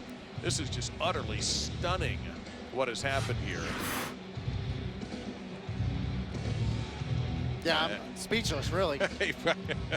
So he throws, and by the way, let's hear it for Bryant. We talked earlier, where was he tonight? Well, he comes up with 3 catches on that, totaling 62 yards, and then the 8 to Kirkwood. So now expect an untold number of laterals here. Or do you just, you know what? He's got the leg to put it through the end zone. Put it in a touchback, bring it out to the 25, and dare them to beat you from 75 yards out. I'm with you there. And UCF has brought everybody up, and Boumeri's going to go ahead and squibber. And it's not recovered yet by Killens. He comes back, and that's it. Temple has stolen this game, winning it with 1 second to go. And a UCF defense that played well. It just gave too much space that last drive and just let them complete passes underneath. And you give credit to Matt Rule, senior quarterback Phillip Walker, for coordinating that drive, bringing them down the field. You talked about it, Ventrell Bryant with some big catches. And you're right, Temple stole that one. Staggering victory for Temple. They are alive in the American Conference East. They improved. By the way, they ran for over 150 yards tonight. 4-0 and they're now. 4-0 since doing that. They go to 2-1 in the American East, and UCF drops to 3-3 and 1-1 in the American East. Matt Rule gambled several times. Some of them didn't work, but in the end, he had just enough horses to pull this out. UCF hits the road next week for UConn. Rini, you'll see them again on ESPN News at noon. And Temple will be on our air October 21st against USF at 7 o'clock. A Friday night game and a big game in the Eastern Division now. And we take a look at the last drive. Again, 32 seconds, no timeouts. Phillip Walker clean in the pocket. Big pass to Ventrell Bryant. Again, low snap, picks it up, deep out. Walker shows you his arm strength. Bryant again gets out of bounds, stops the clock. Another big crossing route once again to Bryant. And then where you think he's going to spike it, the clock's running, throws it up to his big receiver. Keith Kirkwood goes up, high points it, makes the catch. Touchdown, 1 second left, and Temple wins it. What a crazy day in the American, with Houston barely beating Tulsa, stiffing them at the goal line. And a victory for Temple with 1 second to go. Thank you very much to our crew and to all of you for watching. That'll do it from Orlando. Coming up next, ESPN College Football, North Carolina A&T and Bethune-Cookman. For Rini and Goldie and our entire ESPN crew, I'm Dave Lamont. We thank you for joining us. Good night from Orlando.